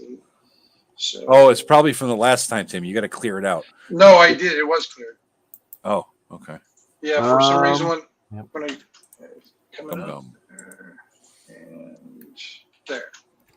Everybody in then? Yeah, looks like. Wow, I didn't do too bad on initiative. Dex, yeah, not bad at all. Not bad at all. Ken, why don't you roll for Kramer then too? 1. Well, I got Malik twice, don't I? Jesus Christ.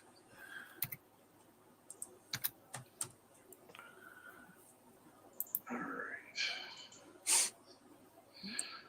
So, Brillo, you're first. What would you like to do? You see him. You see Gum Gum's starting to cast a spell. And he kind of reported what he did, what was in there. Yeah. I tell them what the spell is. I'm going to give myself a little protection against the fight. Yep. Oh, I got to cast the spell actually, Tim. Yeah. You know, yeah. Well, it's not your turn. You'll okay. My bad. Okay. Yeah. Okay. Yep. Yeah. Because usually, like for Shadowdark, they actually have action initiative. So you're supposed to almost be always in initiative, but now we'll be in initiative. So go ahead, Ken. What would you like to do? I'm going to. Oops. I'm going to step into the room with my sword out. Okay. And hold my action. All right. And then I guess Gum Gum, you're going to cast your spell. Cast my spell, and then I'll step into the room with my dagger out and wait. Okay, cast your spell. Yep, I got to cast. Let's see. D20 plus 2, and I got to beat an 11. Yes, I didn't lose my spell. All right, so 5 rounds, Tim. Okay. You have a counting round system going on this, or? I have it written down. Okay. So. What was Gum Gum? What was the spell you did? I did Shield of Faith. Okay.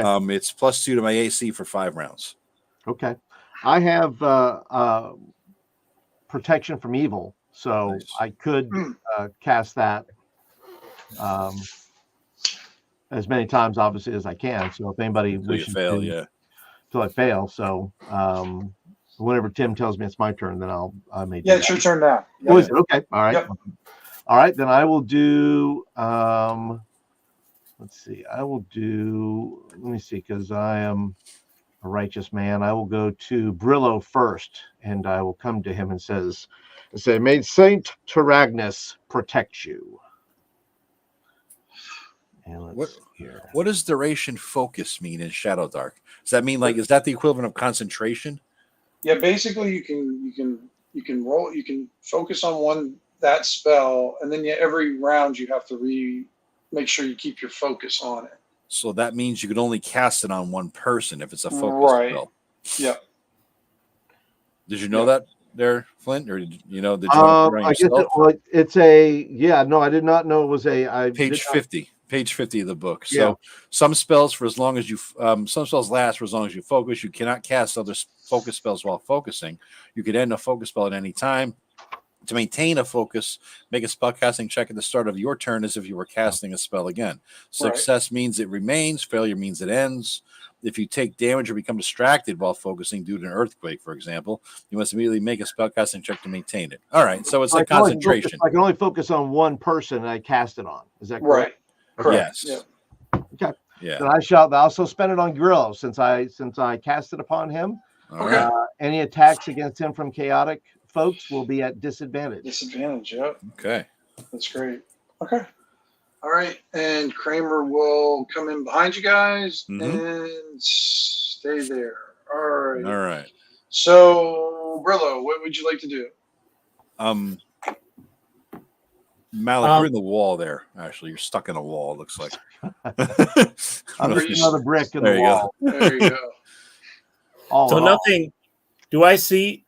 So to my left down here is another slab. Yeah, looks like another stone slab. So it looks like you got a stone slab here. Stones. I'm pointing and not painting. Stone slab here. Stone slab here. This looks like it's collapsed. Okay. All right. That's all collapsed. Yeah, that's what it looks like right now. Yeah. Wow, this is bigger on the inside than the outside. That's what she said. Okay. We're in a TARDIS, so. So is there anything on this stone slab? Any symbols or? Yeah, the same symbol that was outside. Let me just double check. I guess it would help if I would read my description here. The funny thing is that you wrote this, didn't you? This is your adventure. Yeah, that doesn't mean anything. Yeah, it doesn't mean that. Yeah, if the middle-aged memory in effect here. Yeah, pretty much. Yeah, that's exactly it. Well, I'm past middle age. Yeah. Yeah, but you're young at heart, dude. You're still in the band. So you just basically see a stone door, and it looks like it's. Remember how the other ones were pretty well fitted in there and everything. Yeah. This one's not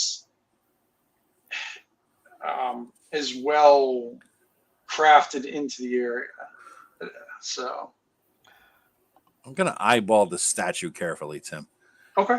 Well, it's not your turn. So. Oh, okay. I'm sorry. That's all right. I know. So, brother, so that's what you see.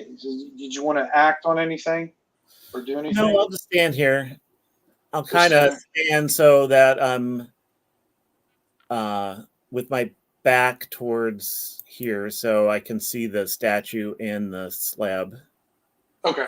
All right, Gum, your turn now. I'm going to eyeball the statue. Okay. So this is one turn down of my spell. I got 4 rounds left. Yeah. What do I see about it? Anything interesting, unique? It just looks like a stone statue. And it looks like as described. It looks like a gargoyle, in other words, right? Yeah, I mean, what you see is what it kind of looks like. Well, I'll show you exactly what it looks like. Actually, I got a little handout for that too. So,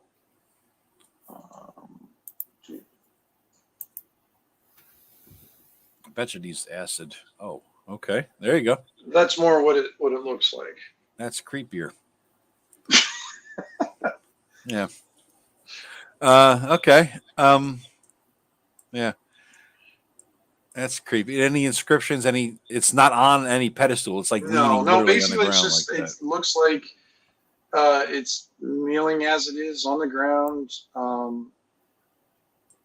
And I mean, other than that, how big it's about 5. Well, from what you can tell, it's probably like kneeling. It's 5 feet tall. Now I have an acid dagger, and it works on magical creatures. Yeah. I'm gonna look at Brillo, nod to him, wondering if this thing comes to life if we open these doors, Brillo. I'm gonna stand behind him and nod to you to perhaps do the same with your sword. And I'm just gonna start on 3, like lethal weapon. On 3 we go. 1, 2, 3, and then stick the sword and dagger in his back. Wait, are we going on 3, or is it we're going on 2 and then going? On when we say 3, we go. On the word 3. On the word number 3. So I'm going to get behind him. Me too. Well, hold on. We're still in initiative here, guys. So when you say that, Yeah. Gum Gum, you just hear From where? from the statue. Oh, fucking stab his ass right now. Okay. All right. Your turn. So go ahead and stab. All right. It's been a while here. D20 to hit plus my strength bonus. D20 plus. There's no bonuses to hit in this, right, Tim? Bird level. You get bonuses. You can get your strength bonus on this. That's it. Oh, you mean you're talking about the dagger? Yeah. No, there's no bonuses for all that right. now. So just on +1 on my strength and hit him. Yeah. Yeah. All right. 15. 15. And you slap and you thought it was a good shot, and it just ricochets off its stone stoniness there. Okay, I look over at hold on, now your turn. All right. Let me check something for him. 13. Yep, he's next. So you see the statue kind of flinch away from him, and he just he attacks you. Okay, of course he does. Yeah. But he's moving as he's doing it. He's coming around. Attacking who, me? Yeah, he's attacking you, but he's heading right towards what's his face there? The light bearer. Kramer. The light bearer, Kramer. Okay. His first attack. Let's see if it hits.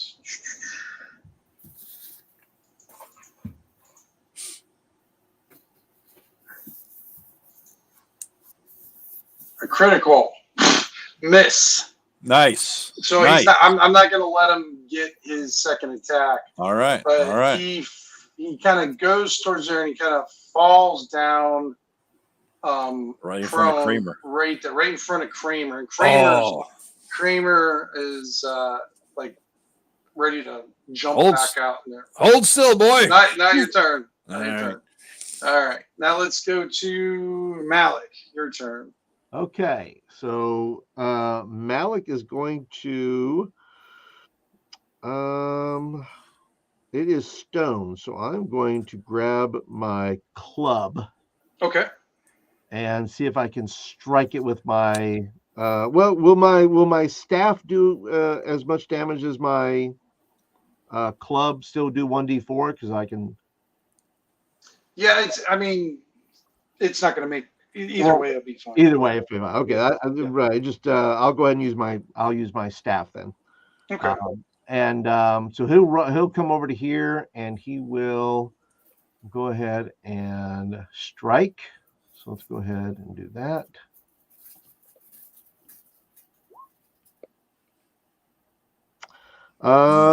Let's see. That would be a 11. Okay. It misses. It misses. Yep. I bet you it's magic weapon only, I bet you. Kramer jumps back out here. So that's with his turn. And now it is Brillo. Yeah, he is still prone, right, Tim? He is prone. Oh, and we got a backstabber in the group. All right. I'm going to come up here, and am I able to backstab him? Yep. I'll let you backstab him. Oh, yeah. With the extra acid damage, too, dude. Nice. Oh, shit. Would have been good damage.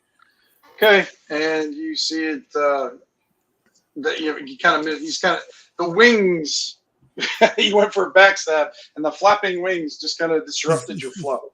So, all right, go ahead, Gum Gum. All right. You're flapping, you infernal beast. This is my second round of my spell. Yeah. Let's see here. Fuck me. All right, nothing. Nothing. Okay. The 15 missed, 11 missed. All right, you see it goes out this way, knocks down some more things, and flies off. Oh. Pussy. He'll come back. Yeah, true. You're so fucking lucky you did not get here. You're so lucky. Oh, man. Kramer, come back. Yeah, so, just a little. So you just basically disrupted a gargoyle who hid away from other adventurers in here just to get away from him. And it just was just trying to get a rest. Oh, well. Oh. Kramer, we scared him off. He was a wimpy gargoyle. Well, as he flies out, you hear Kramer screaming like a 8-year-old girl that a spider just dropped on her nose. Yeah. Kramer, come on. I'm gonna run out there to him, try to rally the troops. All right, I gotta roll make sure, see how Kramer's doing. Oops. Yeah, I'm gonna do that. Kramer's like scrambling on the ground, looking to try. He's looking like he's running. He's running. I'm gonna try to trip him up and grab his legs. You trip him up, but he looks petrified right now. Yeah. Kramer, hold. Don't be foolish. It's just nothing good is in these woods. What the hell was that? What the hell was that thing? It's just a gargoyle. It's fine. We scared it off. It's a minor thing. You couldn't take what we had. You don't have a charisma bonus, do you? I actually do, dude. I got a +1. You got a +1. All right. Yeah, I know. Yeah. Right. My intelligence is 6, so my dex is 5, but everything else is all right. After you talk to him, he seems like he nods. He's like, okay, all right. I'm okay. All right, bring it back in. Come on. All right, I'm all right.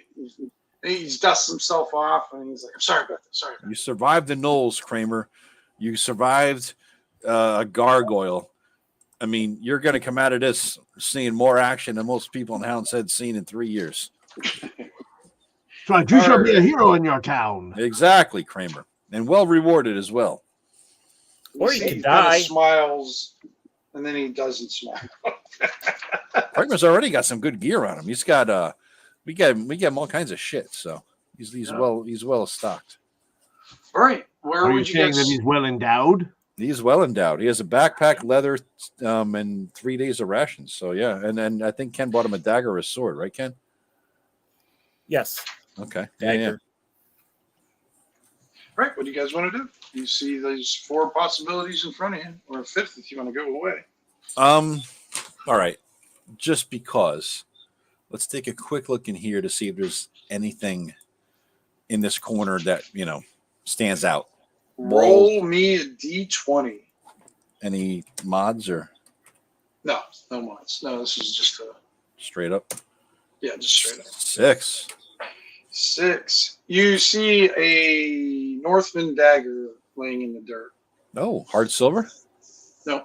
Okay, we'll take that though. Still, Northman dagger. Look at this.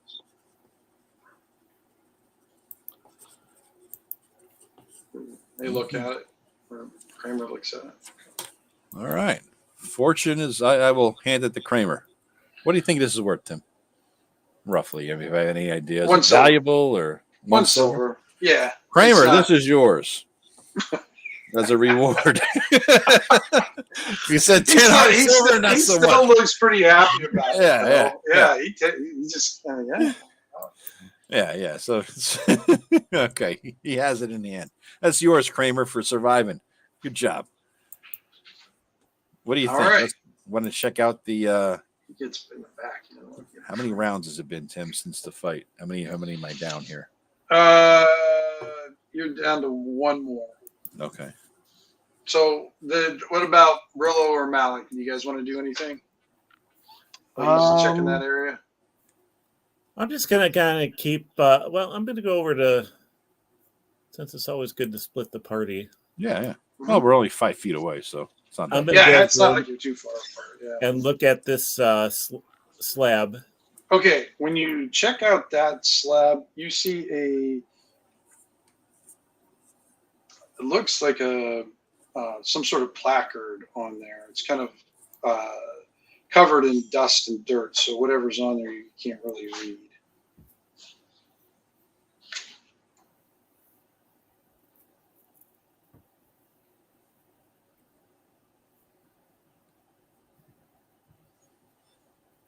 Did you hear me, Ken? Yeah. Oh, okay. So what do you want to do then?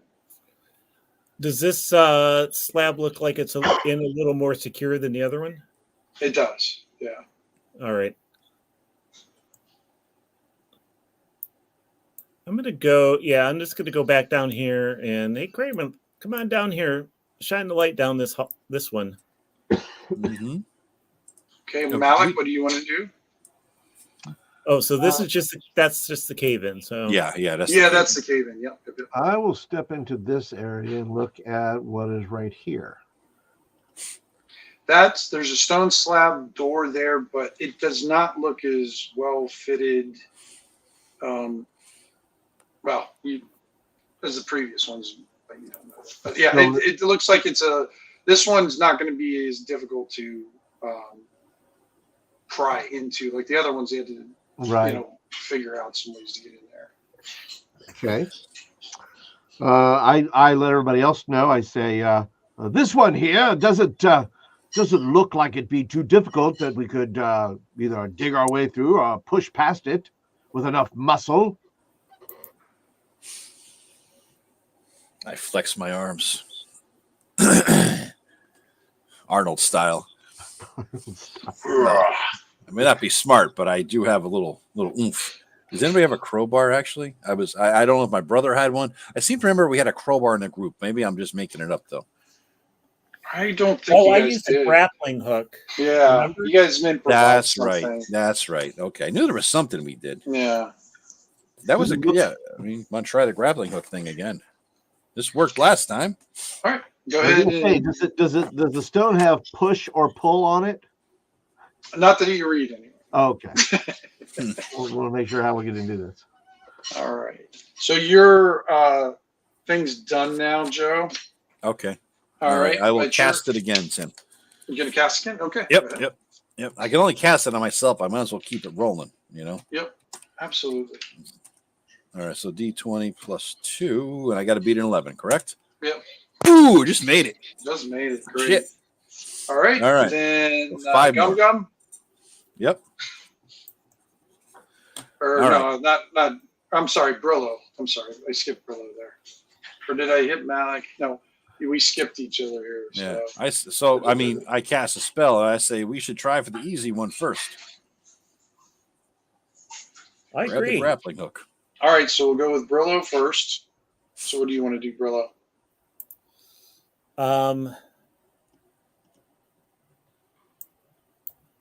Oops. I don't know why I keep going to the. You keep going to the YouTube one or something like Yeah, that? yeah. I know. That's why I push all the ones to my left side and keep Roll20 right in front of me. Or I keep doing that too. All right, so I'm going to go up to the slab and use my strength of 8. Okay. To see if I can push it open. Beat a 9. Quick question for the audience while we're doing this roll is: do you like it with us on the left-hand panel so you can see our faces, or would you rather see the whole screen taken up by Roll20? Do you want to see our pretty mugs, or do you want to see that? So just chime in. I don't know what you rather have. But go ahead. Sorry. All right, go ahead, kid. You kind of lean into it, and it just goes. And it shatters on the floor. Nice. Well done. That's a handy crowbar. Hey, I'm the crowbar. You don't need no stinking crowbar. All right, so Kramer back here to remove this. Yeah. Let me find my mouse light. I'll get my guy here. All right. Oops. So that's what you guys. Well, okay. So Brillo that came over. So Gum, you're next. I look into there. What is that, Tim? You can't really tell from all the way in the back. I will go all the way in the front then, like a non-pussy. Okay. What it is basically a very simple pedestal. Like it's a glorified pedestal. It's basically a rock turned up on the tall end of it. But what's really interesting is the end. Like all of it's very crude. It's just a basic rock. But out of the rock, it looks like someone has carved a hand, like reaching out of the rock, and on the hand there's a ring on one of the fingers. Oh, Jesus. And the ring looks like wood. It's not. It's it's not part of the. It's separate from the sculpture part, but it's definitely not made of stone. It's made of some sort of wood.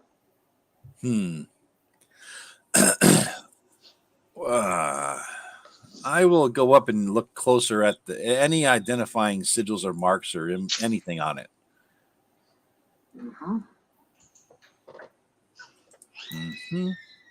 Not a good sound when the DM says we have a picture. Oh wow, that's pretty cool looking. Very cool looking. Okay. I will use this if it's. Can I still do more, Tim? Should I, take no, I'm gonna jump to Malik now. Okay, cool. Yeah. I will join him in the room.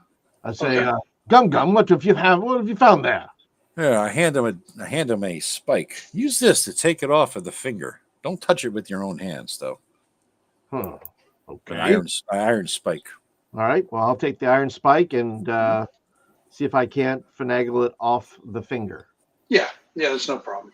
Okay. Yep, so the ring kind of falls off and just sort of lands like on the top of the pedestal thing. You want to put it on?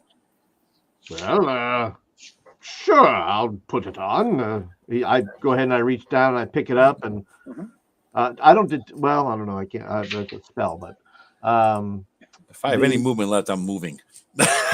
While he puts it on. You gotta stay right there, Joe. I'm going to put this on and then run away. Yeah, goddamn right. And then you hug Gum Gum. Yeah. Gum Gum, where are you going? Come back, sir. Kramer, run away! All right, I'll take the ring and I'm going to put it on my finger. Okay. And you put it on, and you don't feel really any different. Yeah, it's quite fashionable. It is indeed. I'll tell you what, both you guys roll. What am I going to do with it? You guys are both going to need 18s or above for this one. On a wisdom? Or no, this is going to be intelligence. oh fuck me. Yeah. I gotta roll a 20 to get. I gotta roll a nat 20 because I got a -2. So Right. Sure. Roll a 16. Nope. And a 4. All 16 right. to 4 is 20 though, Tim. We gotta add that It together. is. Together. It is. Yeah. It's like Dumb and Dumb figuring things out, huh? Yeah, Wonder Twin. All right. And you see Kramer, he just kind of makes sure you guys can see or whatever. But as you guys are standing there, he's kind of looking around nervously. Okay, Brillo, your turn.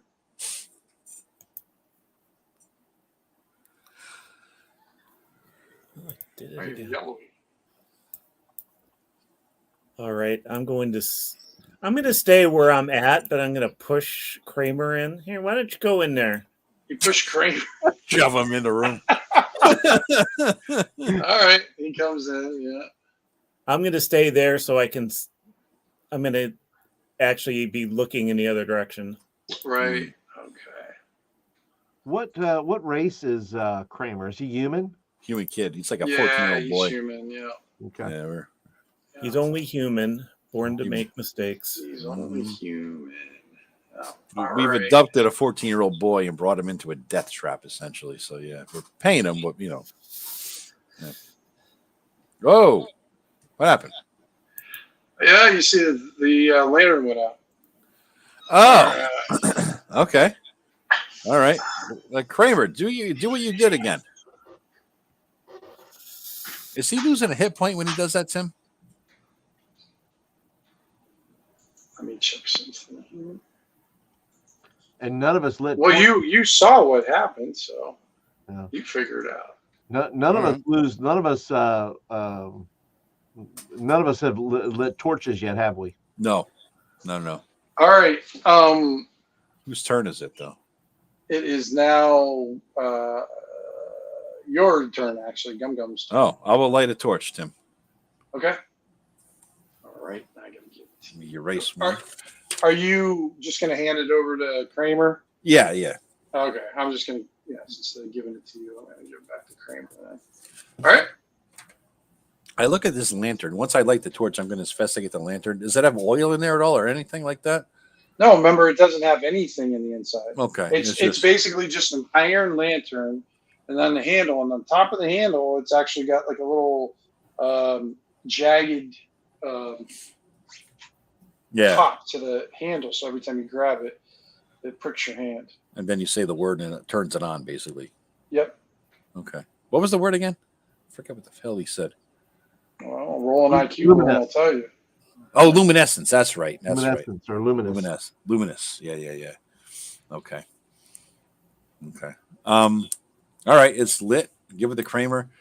Well, why don't we take a quick? If I can, I'll take a quick pass on the floor. See if there's anything else laying around in here, Tim. No. It actually looks pretty bare in here, except for that. The pedestal.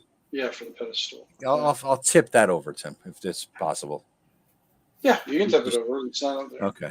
All right.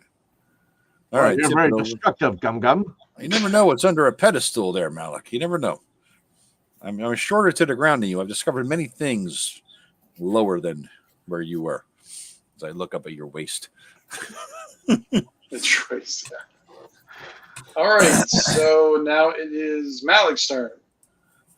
Malik then says, well, gentlemen, maybe we should try the other door. Well, can't hurt. All right.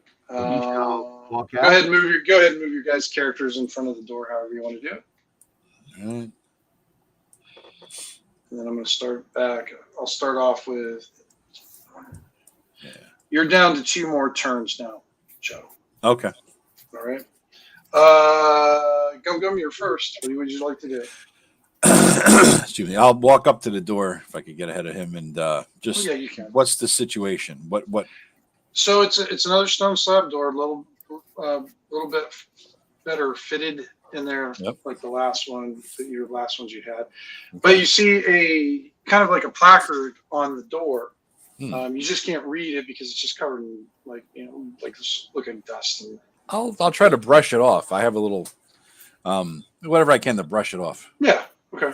You brush it off and you see the runic script of the Northmen. Give me a D12 roll for and you can intelligence. Use wisdom. Yeah, use your wisdom this time. Yeah. Okay. D20 plus 2. Yeah. All right. There we go. So it reads, beloved sons, Duro and Eric. Oh, my gotta thought. be death coins in there. Amen. That's what I'm thinking. All right. So, Malik, what would you like to do?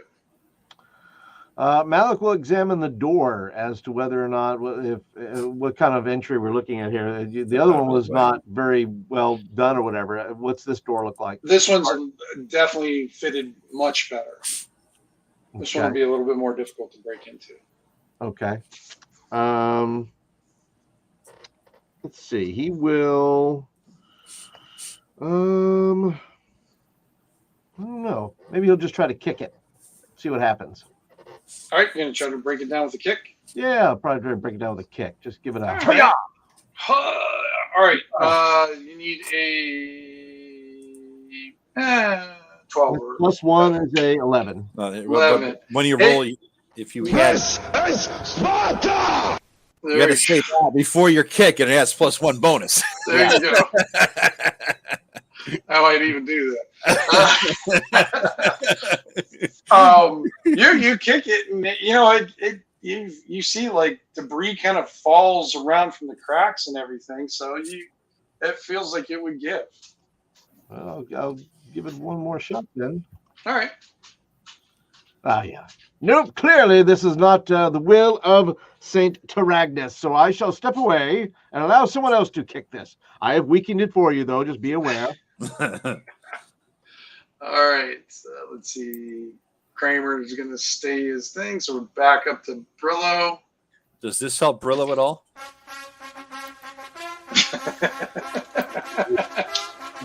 Might. What do you want to do, Brilla? You want to give it a shot? So, am I able to take the, like, is there a space along the edge that I could stick my grappling hook in and Yeah. try it? Yep. Yeah. The mallet kind of loosened stuff up, and it looks like they're definitely. You're welcome. So go ahead and roll. I think Strength? Mike is our only audience member. Yeah, I think so. Yeah, I think so. No, this didn't seem to work out for you. All right, Gum Gum. All right. I'm going to try to do the same. I got a +1 to strength. Step aside, Brillo. I'll move on in there and D20 +1. Well, what you guys can do if you want, you can just work together. Okay. You can get advantage, and then you get to the plus one to it anyway. So how we'll we go on do your it? rolls. You just roll. You make the rolls, but you just have advantage because he's helping. Advantage. Okay. Yep. Don't even need it. Don't need it.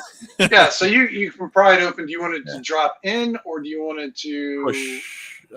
Pull it towards us. We get step back, and I'll pull it with a rope and a hook or whatever. Yeah, with your roll, you guys are able to make sure it's cracked open. Yeah. It doesn't fall on anybody or anything. Okay. So. All right. Yeah. So it's open. And what do we see? What do we see? Urns. I know that they sometimes put these in urns. So so basically what you guys see is two, what did you call them, stone Twinkies? and two pretty good size what's that? I want Twinkies again, damn it. That was fine with 2 weeks. I didn't even think about Twinkies once. Now you got to drop Twinkies. I didn't get you thinking again, huh? So it's a cylindrical room with 2 stone coffins, 2 urns set at the head of each coffin. So,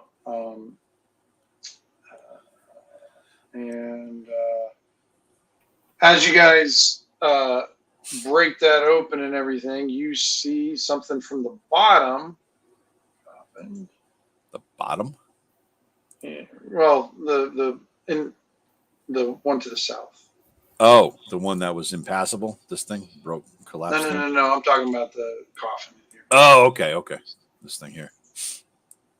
Oh, see that thing kind of, but it's not solid form. It's more like a kind of like a creamy filling. Almost, yes. It rises out of there, and it's got. It looks like it has. It's wearing armor, and looks like it has a silver mace in its hand. Ooh, hard silver or silvered? Probably. Fucker. Well, Malik, there's your armor. True. Go get it. All right. So let me make a roll for his. Well, I do believe it is Brillo that has the protection from evil upon it. Brillo, go ahead. You know what? We've been forgetting to do the focus for that one. He hasn't had any. I have to roll the focus for that every round or every round. Yeah. It's been at least 7 rounds. Yeah. I'm not going to worry about it. Just make it now. Okay. Yeah. Yeah, you have to roll for every 14. Yep. So you've got it this round. 15, excuse me. Yeah. Just remember to roll it each. And you don't have your thing anymore, Joe. It's gone. Well, I'm going to have it in a second. Yeah, let me roll his initiative real quick. He doesn't get any bonuses, so. You want to add him to the turn order, Tim? That way you would do the sort. 6. Yep, I'll put him in there. So. And I'm not seeing Malik's name next to his token, Tim. You see there? Yeah, but I'm not going to mess with it right now. All right. I see it. Only you see it right now. Yeah. Oh. There's a way to do it. And show to others or something. Show everyone. I thought I pushed all that, but I guess it didn't. Might not have done this right.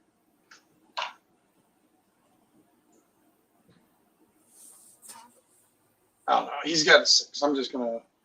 Okay. I can't mess around with that right now. All right, so let's go to the top of the order. Go ahead, Brillo.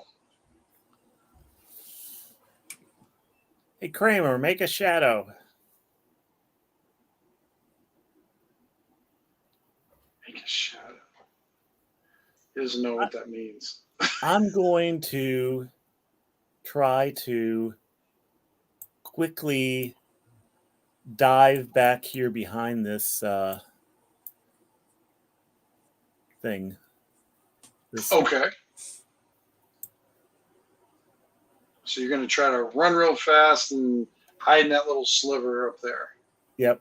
Okay. Oh, I see what you're saying by make a shadow now. Okay, Yeah. that's cool. Good. It's going to be tough because he's like kind of facing you. So you're going to have to give me like a 18 for this to do it right in front of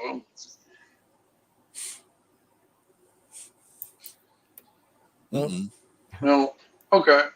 Is there anything else you wanted to do when you did? Because you went over there and it just didn't work out like you expected. Hey, distract him, guys. All right. Gum. All right. I will cast a spell on myself, the protection one. Go ahead. D20 plus 2. And it got to be an 11 or better. Yes. Somehow pull this bullshit off. All right. And can I still move and do anything else, Tim? Or is that you can move if you want to? I'm going to move to near him, like here. I'm going to like look into the urn. Is it open? Is it closed? What's the deal? It's closed. Okay. The urn's bigger than you. Oh, all right. Any way to smash it? Or am I done? You're done. Okay. Yeah. Malik, go ahead. I will. I know that I announced, when I was coming out of the cellar that I think I failed one of my undead spells, but right. So let's see. Well, that was under hallucination, like getting hit in the head and everything. Oh yeah. Yeah, don't worry about that. So you've got your turn undead and all that. Okay. So then I will do that with my charisma check. Okay.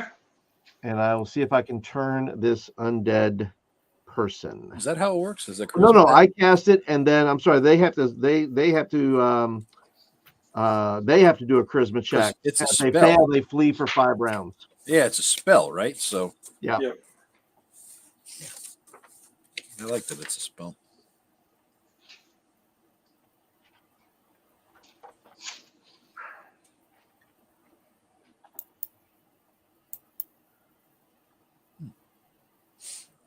So you still have to roll then, Flint. Well, do I? I mean, it's because it's a first level spell. Oh, okay. It's undead creatures near you must make a charisma check versus your spell casting check. If it fails by 10 points or by 10 plus points, it is equal or less to your level. It is destroyed. Yeah. Otherwise, on a fail, it flees. Right. I read that as whatever my number is. Like if not that I had to roll maybe. it, but that my number, whatever my number is. But I'll let Tim determine that. Yeah, let me just read it again because since it's a spell, it's making me think it's a spell casting check, right. like a normal D20 plus something. Right. So it'd be 11. Well, it does say check, so it does mean I have to roll. So check. Yeah. Other thing. So you roll a D20 plus your mod for wisdom or something, and then he rolls a charisma check. 17. Yep. Fuck yeah. 17. That's a great one. Yeah. Okay, so I have to roll versus your spell casting with check. his charisma bonus. I'm thinking a skeleton doesn't have a lot of charisma. By 10 points, is it equal or less to? Well, if it's by 10, it's destroyed. Right. Yeah. That's cool. I think it just fails normally. It runs for 5. It has to flee for 5 turns. Yeah. On just a regular fail. All right. It has no bonus, of course. For charisma? Yeah. He's not an attractive skeleton. He is not a leader of men. No. Son of a bitch. All right. He's standing tall. He's not going anywhere. How about it? All right. I am shocked. I am perplexed. But are you standing out there? Or you got to move in. Yeah, you can move if you want, Malik. Oh, do me another favor and do your protection. Yeah, I got to do my protection. So I'll do protection on that. Actually, he loses it if he casts a spell, doesn't he? If I cast another spell, does that remove my? I don't think that does from what I was reading, but just let me check again. It's page 50. The spell You ends cannot if you- cast other spells when focusing. Yeah, you can't cast another spell, and turning is a spell. It's true. Right. All right, so that Bob? ends. Then we'll just say that ends. Well, you want to just say that the other spell on Brillo is broken? Yeah, that's what I was gonna say. Yeah. Okay. Is it umbrella? Okay. All right. It's let me see. You got 3 of you here. I'll do the whole 1 to 2 is Brillo, 3 to 4 is Gum Gum, and 5 to 6 is Malik. Coming after Malik, so it kind of flies. Fair. That's fair. drifts over you. He senses that I am the strongest of them all. So. And it raises its mace and attacks. Let's see here, guys. 22. Oh, 21. damn, that's gotta hurt. And you take 8 points of crushing damage. All right. You see Malik. It's nice knowing you, Malik. I got to roll a 1d4. Now, what I do for that, Flint, I do this thing called kick the body. Okay. So you don't know how many rounds you have until they kick the body over. Then I have you roll. Oh, gotcha. Okay. So that way they don't know how many rounds. Yeah. Like, well, it's like, okay, he's going to get up in 3 rounds. We got 2 to fight, and then we can go over to him. Gotcha. Okay. Well, there I lay. What is I like to know what Kramer's reaction is. Yeah, Kramer's horrified, and let me do I'm going to do a reaction roll for Kramer. Yeah. Because it is his turn now. I did give him. He has that Northman dagger. He might have a bonus to the roll because he's feeling badassy. Yeah, maybe. Not so much though. No. You guys.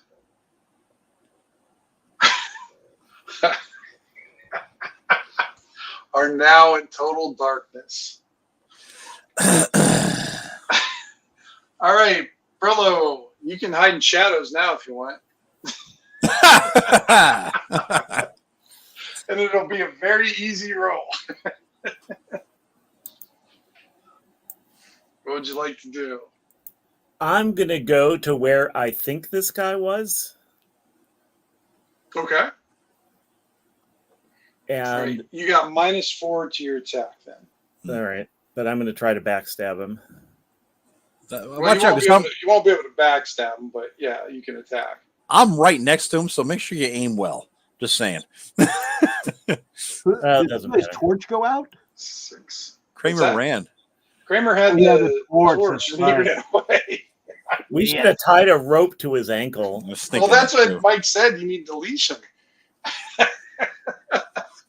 All right, Gum Gum, your turn. I know what I mean. The guy was literally right next to me, Tim. I'm going to stab him in the fucking whatever, you know. Okay, you're still -4 though. All right, so it's because he's moving around there. So it's +1, so it's really -3. Correct. So D20 -3, win a 3. Okay. 3. All right. And I can still move, correct, Tim?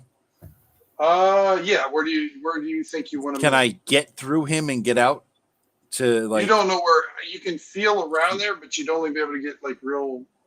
I'll let you move a little bit. I can't. So move me wherever you think. I'm aiming towards. You start going that way. Give me a dex roll. Okay. Oh, I ain't gonna go well. Because you have to move through him. Yeah. So D20 -3. But you can do strength. You can do strength or dex. Oh, all right. I'll do that, man. Fuck that. I'll let you reroll. Yeah. So D20 +1. Yeah, because you can use strength or dexterity to move force through him. Yeah. Mm-hmm. That don't help either. Okay.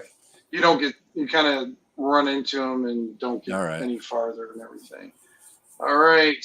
It attacks you, Gum Gum. Of course. But did you recast your spell? I did, yeah. Okay. Yeah. So that's still up. I got like 4 more rounds, I think, because I would just before we went in here. Yeah. You'll be covered for this one, and it swings down. 3 more rounds actually. 3 more. Okay. 3 after this, yeah, because I cast and I fought, yeah. So nice. It misses, yeah, completely misses. Sucks, but you feel like shards of the wall kind of break off and kind of. He swung way too high. All right. Over your head. All right, now we're back up to. All right. Oh, you fucking dumb kid. All right. He's got the lantern too, doesn't he? That's why you're in the dark. No, but we have him a torch. He's got the lantern still. Oh, too. he's got the lantern. Yeah. All right. Back up to Brillo. What would you like to do, Brillo? I'm going to stab in the direction that I think the. No. I am going to back up a step, pull out. When you back up a step, you kind of back right up into the wall. Okay, I'm going to pull out a. Well, I'm backing towards the room that we were in. The room with two. The Twinkie room? So that means you are in the Twinkie room. Okay, so I'm going to go. Remember, you tried to dive behind the one Twinkie to hide in shadows. Oh, but I had moved back up into the corridor to stab this guy. Try to stab this guy. Okay? Well, then you'd have to move through him to, if you want to do that. So is this guy still in the room? But you don't know. Okay, so I'm going to pull out a torch and my flint and try to flint and steel and try to light the torch. Okay, since you guys are under duress under this thing, I'm going to make it a hard. Or now you're going to make it a normal task. You are going to have to roll to succeed. So Dex check, 12 or above. All right, no dice. All right, it is now Gum Gum's turn. And you hear Brillo like right next to you, Trying and to you hear trying to spark. You just see the slightest spark coming, and he swears in goblin words, and just from that spark, you can see that the guy is just the lower, just south of you. Does that give me still the negative No. 4? Do I get sort of a bonus into that, or still -4? I'll give you -2 because you know All right. kind of where he's at. Okay, so I'm +1, -2, so I'm -1 only. Mm-hmm. Okay. All right, you do not hit. All right, it's swinging for it's Gum Gum. You still have your Yes, I do for 2 more rounds after this. Yeah. 18, I believe Son that of a- still hits. Well, since I'm 11, yeah, that should. Yeah. 4 points of damage. All right, I am down to 1. All right. Back up to Gum Gum. No. Or I'm sorry, Brillo. All right, I'm going to try to light the torch again. Okay. Getting closer. Do you have don't you have a dex bonus, Ken? You're a thief. No, Oh, I'm not a very good why would thief. you have that? You're just not a good thief. All right.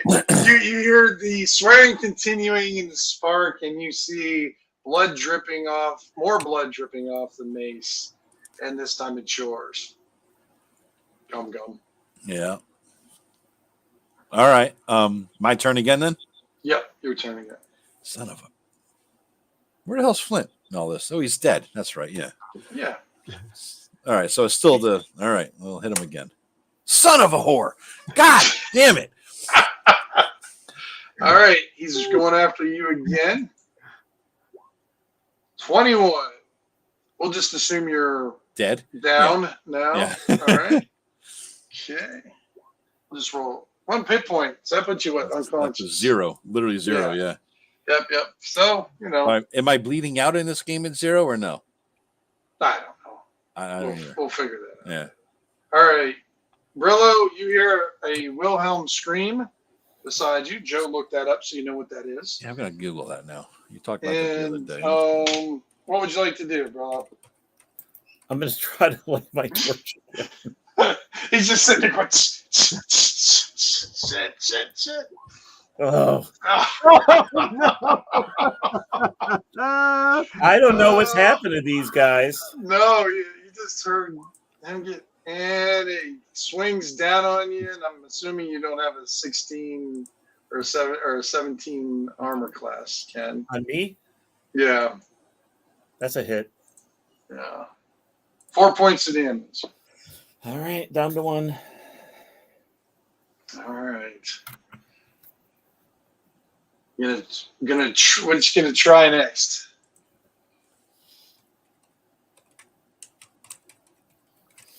I guess I'll swing at him. Okay. All right. I don't even know if I can hit him. You're -4 to hit him.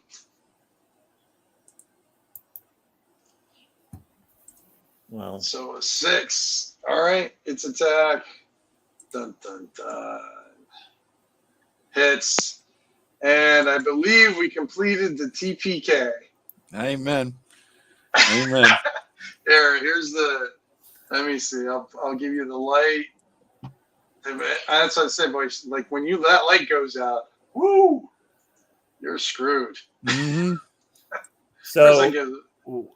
So Kramer survives and he keeps the magic lamp. Kramer did not survive. Oh. He's swinging from a tree right now. Yeah, trust me, you got a kid running crazy in the Comore Forest with a torch and a dagger. So yeah, Kramer. I mean, I guess I could roll to see, but I'm gonna guess that Kramer did not. Give him a percentage chance of survival.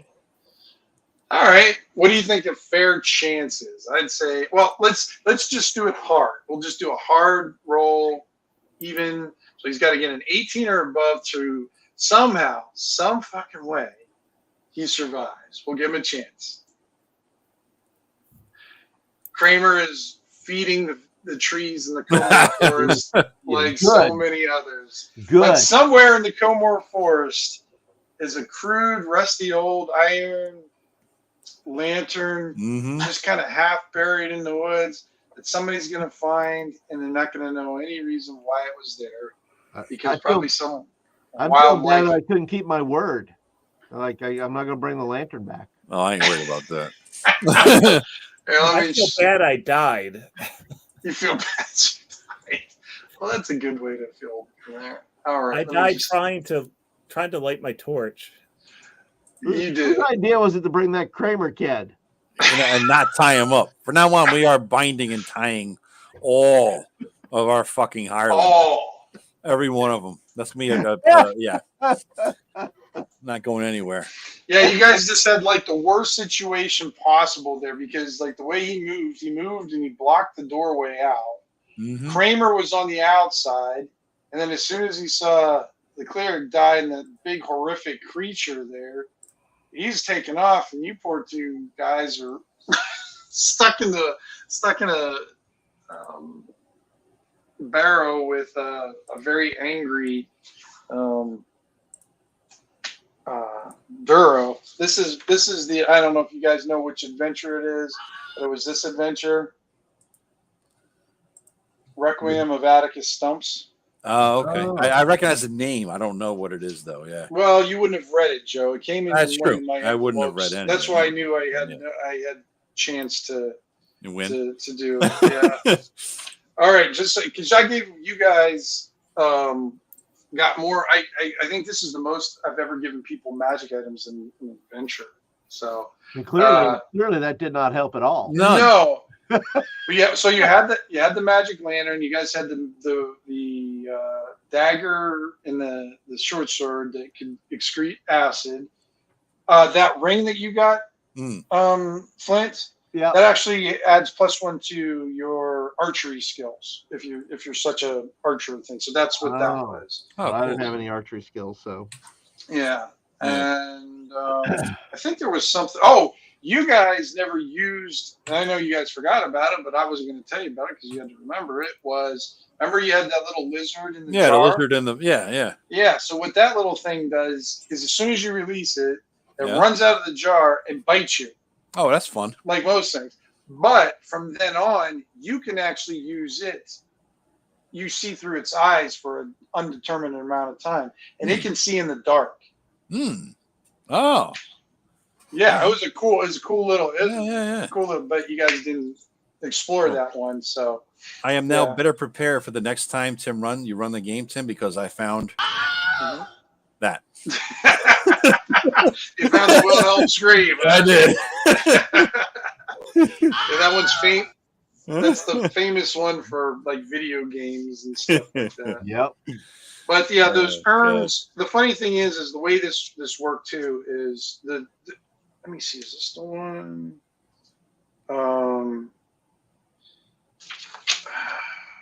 Let me just double check something here. The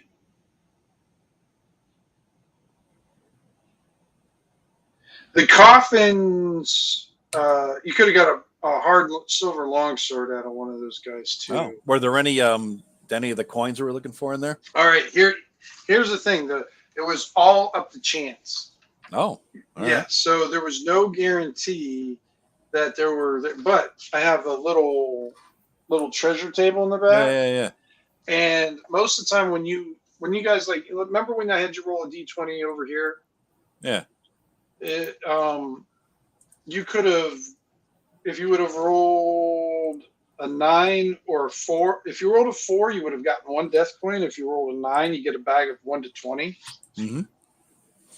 So it's a random chance. But why the jail said this was the best opportunity, because this one you got more rolls on this table than any other barrow. Okay. So each of these urns, every time you would have explored these urns, you would have been able to roll twice on each one of these urns to see what was in there. So, and then in the beginning of this adventure, I say it right from the beginning, failure is an option.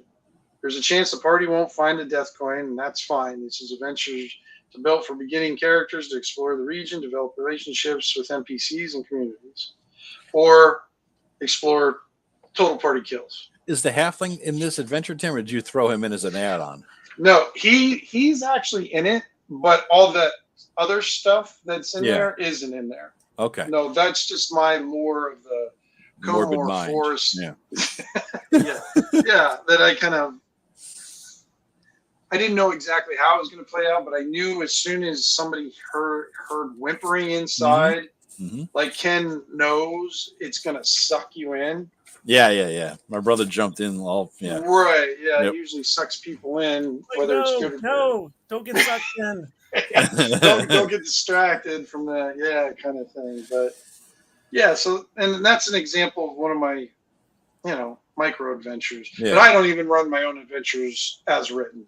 I always, as I'm running with them, See, that's why I wonder about play testing, because everybody says, "Oh, I got to play test the shit out of your shit before you publish it."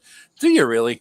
Well, I mean, if I was going to do, say I was playtesting this, Joe, I would add that stuff with Harlow in there. Okay. Now, I would add that part into it. Yeah. What I would probably do with Duro here too is, instead of being I can't remember, I don't know if he'd lower him too much, but instead of doing a D8 damage, I'd have him do D6, and I would have him.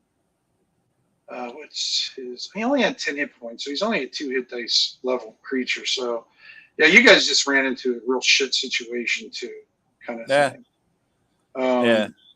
But that's the fun of Shadowdark. You lose that light, man. Yeah, I know. You are screwed, and especially when you're in a burrow with an undead creature already swinging at you, and then all of a sudden the lights go out. Yeah, it's like pretty scary. Yeah. Pretty scary. I mean, I get the conceit of Shadowdark that it's all dark and everything's evil and in the dark, and you lose a torch and all that shit. But honestly, how is that different than any other game where you had a light source? Other than she takes away. Because in every other game, everybody's got fucking light, like dark vision. And dark vision. Yeah, I mean the AD&D, but I mean the new game's 5e. Everybody can see in the dark, right? And then you can, like what Greg's doing in your campaign. He casts continual light or light spells on everything. Yes, he does. Yeah. And so it kind of negates it. It's not an element anymore. It's not a factor. It's just an inconvenience at most. But is it fun? What, the inconvenience? Is the inconvenience is being in the dark and dying in the dark fun, or is it just, oh God, here we go again?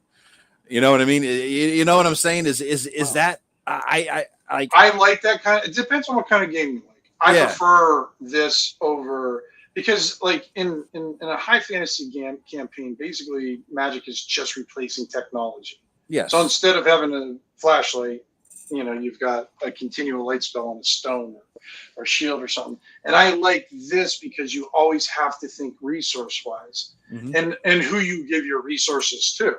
Yeah. Obviously. Yeah. Now dicking around with a torch bear might not seem like that much, but it screwed you guys up. It did. Yeah. Yeah. I mean, you have to make sure these guys are, you got to remember, you're dealing with what, a 12-year-old kid? Yeah. In the middle of the forest, and you're giving him the responsibility for the most important resource you have. Yeah, that was stupid. Yeah. In retrospect. Well, no, I mean, it's just things you don't think of, because in other games you don't really factor in. After you play Shadowdark a few times, you're going to have like the guy with the most hit points, and carrying that torch, and he's going to have like a little umbrella for it, so when it rains, it doesn't get wet. And if the stakes aren't high, why bother? I mean, if everything does depend on whether or not, I mean, that's the stake. Yeah. If you're not protecting your fire or your torch or whatever it is you may have, you're up a creek. Yeah. And so I think that creates that element where you have to pay attention to things that you normally would not maybe pay attention to. I'm not so much a fan of the inventory system either. I don't like the fact that, you know what I mean? You're limited. I'd rather have weight or something that's commonsensical. You could have more than a few torches. You know what I mean? Neither one's don't. The other one's not commonsensical either, Joe. It's just, I mean, it's more. It may be worth more, but let's face it. You can't be. I mean, you might have an 18 over 100 strength, but then you're carrying like 42 weapons. You're like Max going into Thunderdome. Yeah. You're not walking around with a golf club. But how much do you want to spend time worrying about inventory? I don't mind that. I don't mind that at all. I like that aspect of it. Like when I ran a game in person, there was this Pathfinder sheet that I found that had, oh God, it had like arrows going towards spots on a person's body, and then you would write in ring, necklace, backpack, bracers, boots, right? And you would write the things in there, and then it had like the backpack, and it had the certain weight limit to the backpack, and it had, and what you could put on the rope goes here, and that kind of shit. I like that. I like the nitty gritty of that, so I'm fine with that level of it. That's why this 10 thing is not cool to me. You know what I mean? This 10 slot thing or whatever the hell it is. I get it. You're only allowed 10 slots. I mean, it's the same 12 as encumbrance, strength or whatever the hell it is. Yeah. It's just like you have 10 slots if you want to have. It's just a different version though of it. I mean, really, you're just trading one thing for another, Joe. Because I mean, it's not. Well, it's different, and I guess it's more detailed, but it's not. You're just more math. Mine is more math than theirs, but I think mine would give me the advantage on being able to carry more torches. Well, you see what I'm saying? That's the main thing I'm thinking of here. But I think that goes along with stakes is limitations, right? If you have a certain amount of limitation, that's just one other level you have to think through and says, okay, well, what do I really need, or what do I? Like, what do you think about it, Ken? How do you like the inventory system and the torch system? Because I liked it. I mean, I think it's, it forces you to think differently. And I was really stuck. I only have a strength of 8. I could hardly carry anything. Right. Yeah. And, so I had to make decisions about stuff. And, I think to get around that,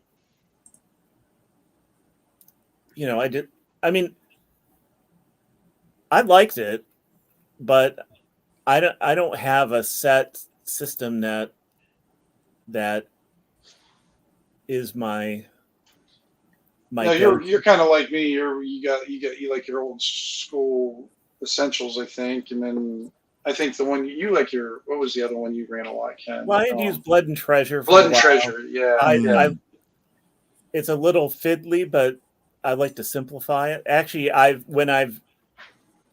when we did that sort of African feel, that was a combination of Blood and Treasure and Old School Essentials. Right. Yeah. And, so the saving throws, I think, were from Blood and Treasure. But,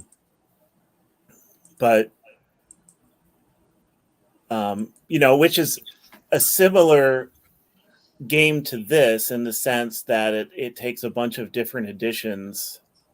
I don't know that it really takes anything from 5th edition, but 1 through 3. So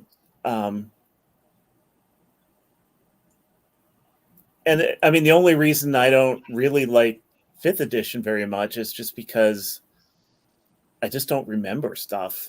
Yeah. Yeah. It's hard to remember.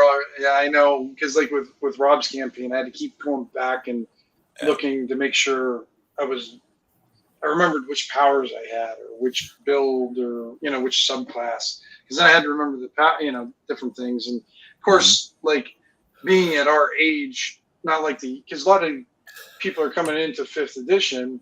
That's the only system they have bouncing around in their head. That's the problem. Yeah, we got many systems in our heads. Yeah, we've got so many different systems, and that's why sometimes it's hard for me to remember Shadowdark, even though it's a very simple system.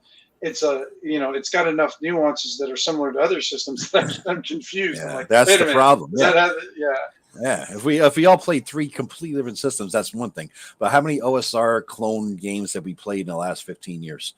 You know what I mean? With all the subtle, they're all pretty much the same with subtle differences, right? So yeah, that's what I think. Mike was saying he thinks that the focus rules were tricky tonight. They were, because I kind of forgot about the whole focus thing. But that's again, I'm not used to that part of the game either. Yeah. So that's my responsibility though, to know my character, that I have to roll that. That shouldn't be your responsibility. That's my job. Right. But still, I mean, I didn't even think of it myself either, so, and I'm used to having players like Joe, so I don't expect he's going to. This is the first time I've played Shadowdark. I've run Shadowdark twice. Oh, really? Yeah. But this is my first time actually playing it. So how was it different from what was there much differences in the way I ran it compared to the way you would run it at all, Paul? No, I think it's pretty much the same. I think as we, I think we're still learning it. I think we're still, it's still a fairly new system to us, at least. I mean, and new across the board for everybody else. But I think it's like anything else. I think the more you run it, the better you get at it. And I think for me, like on my sheet, I'm making extra special notes and things that I need to remember. And so I'll make I'll think, write some stuff on my cheat sheet or stuff like that I need to know for future games. Yeah, that's what I was thinking too. Because they put out that DM screen and everything like that.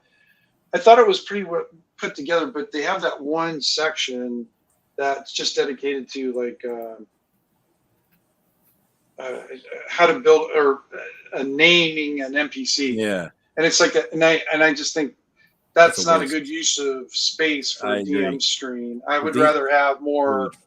Yeah, a little bit more of the tables or something in there. Something helps you during the game. I mean, names. Yeah.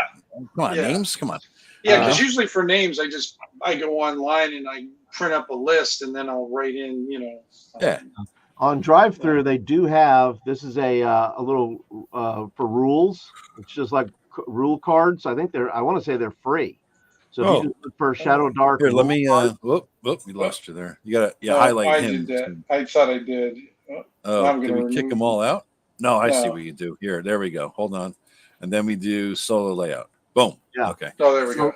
So these little cards here, I just had them off to the side here, and it gives that's nice. 4 rules, rules of combat, rules of magic. Yeah, that should have been on the freaking DM screen. Yeah. Well, I mean, it's I'm not going to gripe about it. She made the game. Yeah.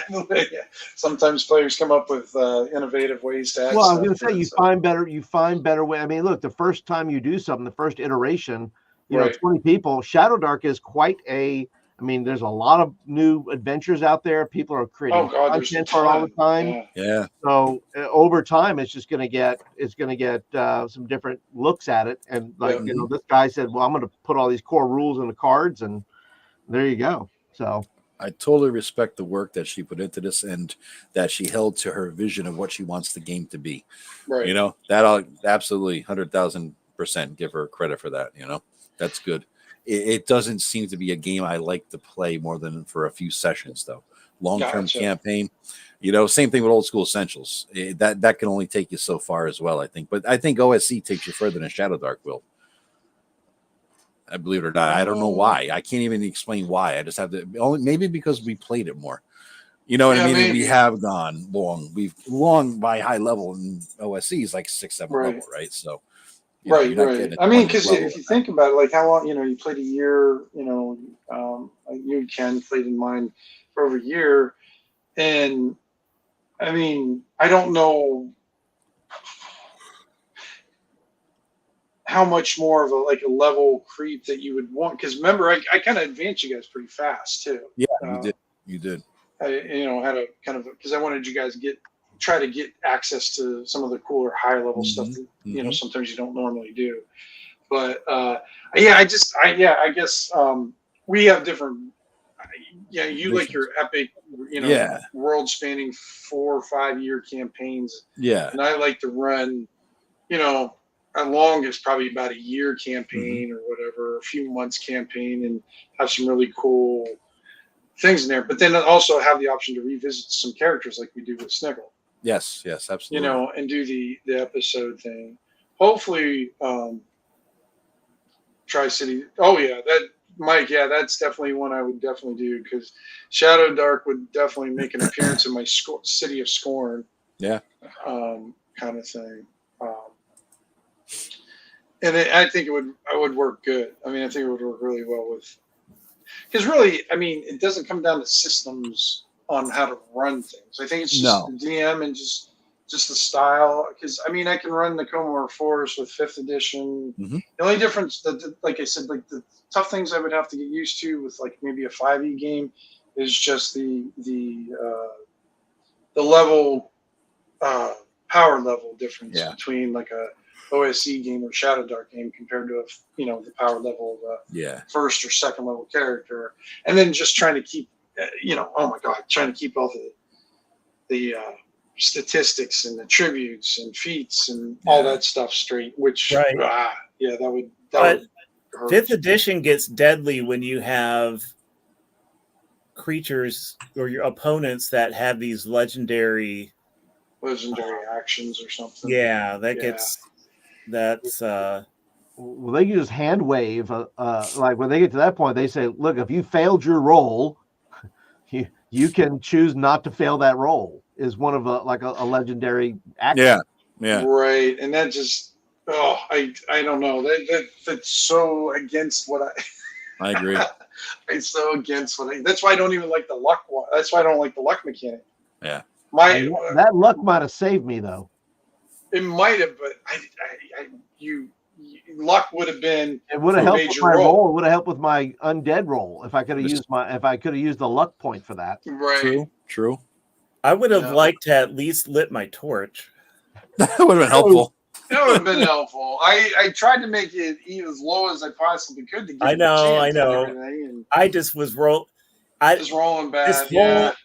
This whole couple of weeks, when I get into combat, I've just been rolling terribly. Yeah, I get that.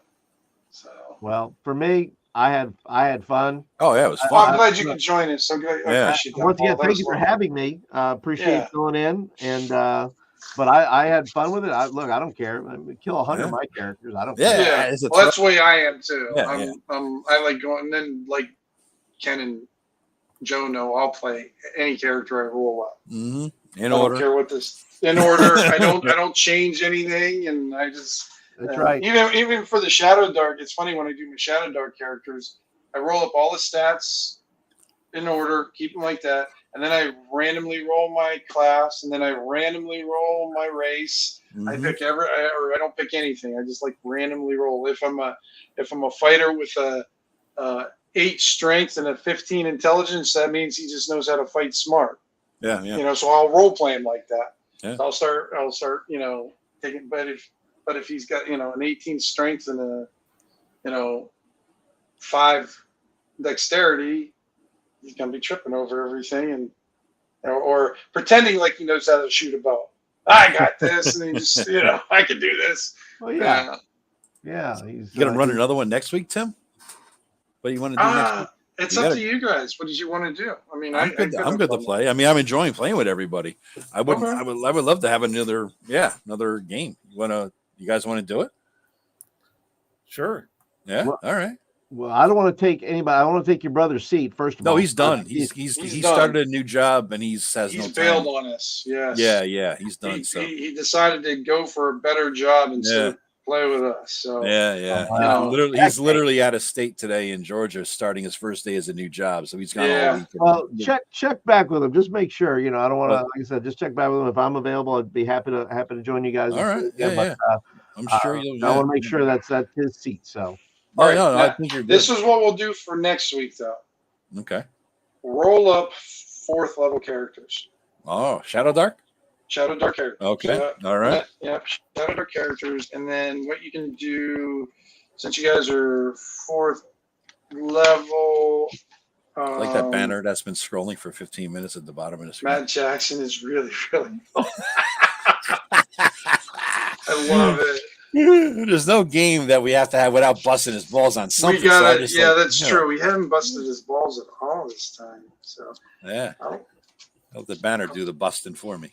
Yeah, that's perfect.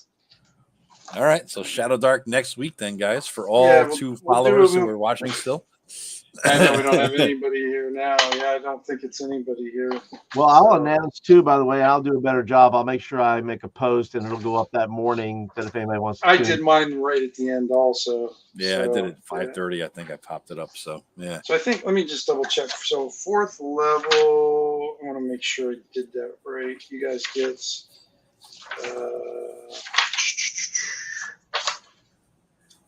Stats first. I think you get like 2, or is it up to 3? No, 4th level. So you'll have 2 times you'll roll on your talents or whatever. Unless you're human, then you'll get 3. Okay. So I think that'll be good. Yeah. And then more hit points. More hit points, and then you can also increase your because what's the starting money then? Yeah, the gold and all that. Okay. Let's see, So we'll roll ahead of time before we hop in. Maybe we could get here a little early, guys, next Monday. Or get here an hour early, roll up, that we were good to play at 8. You know what I mean? If you want to get here at 7. So, yeah.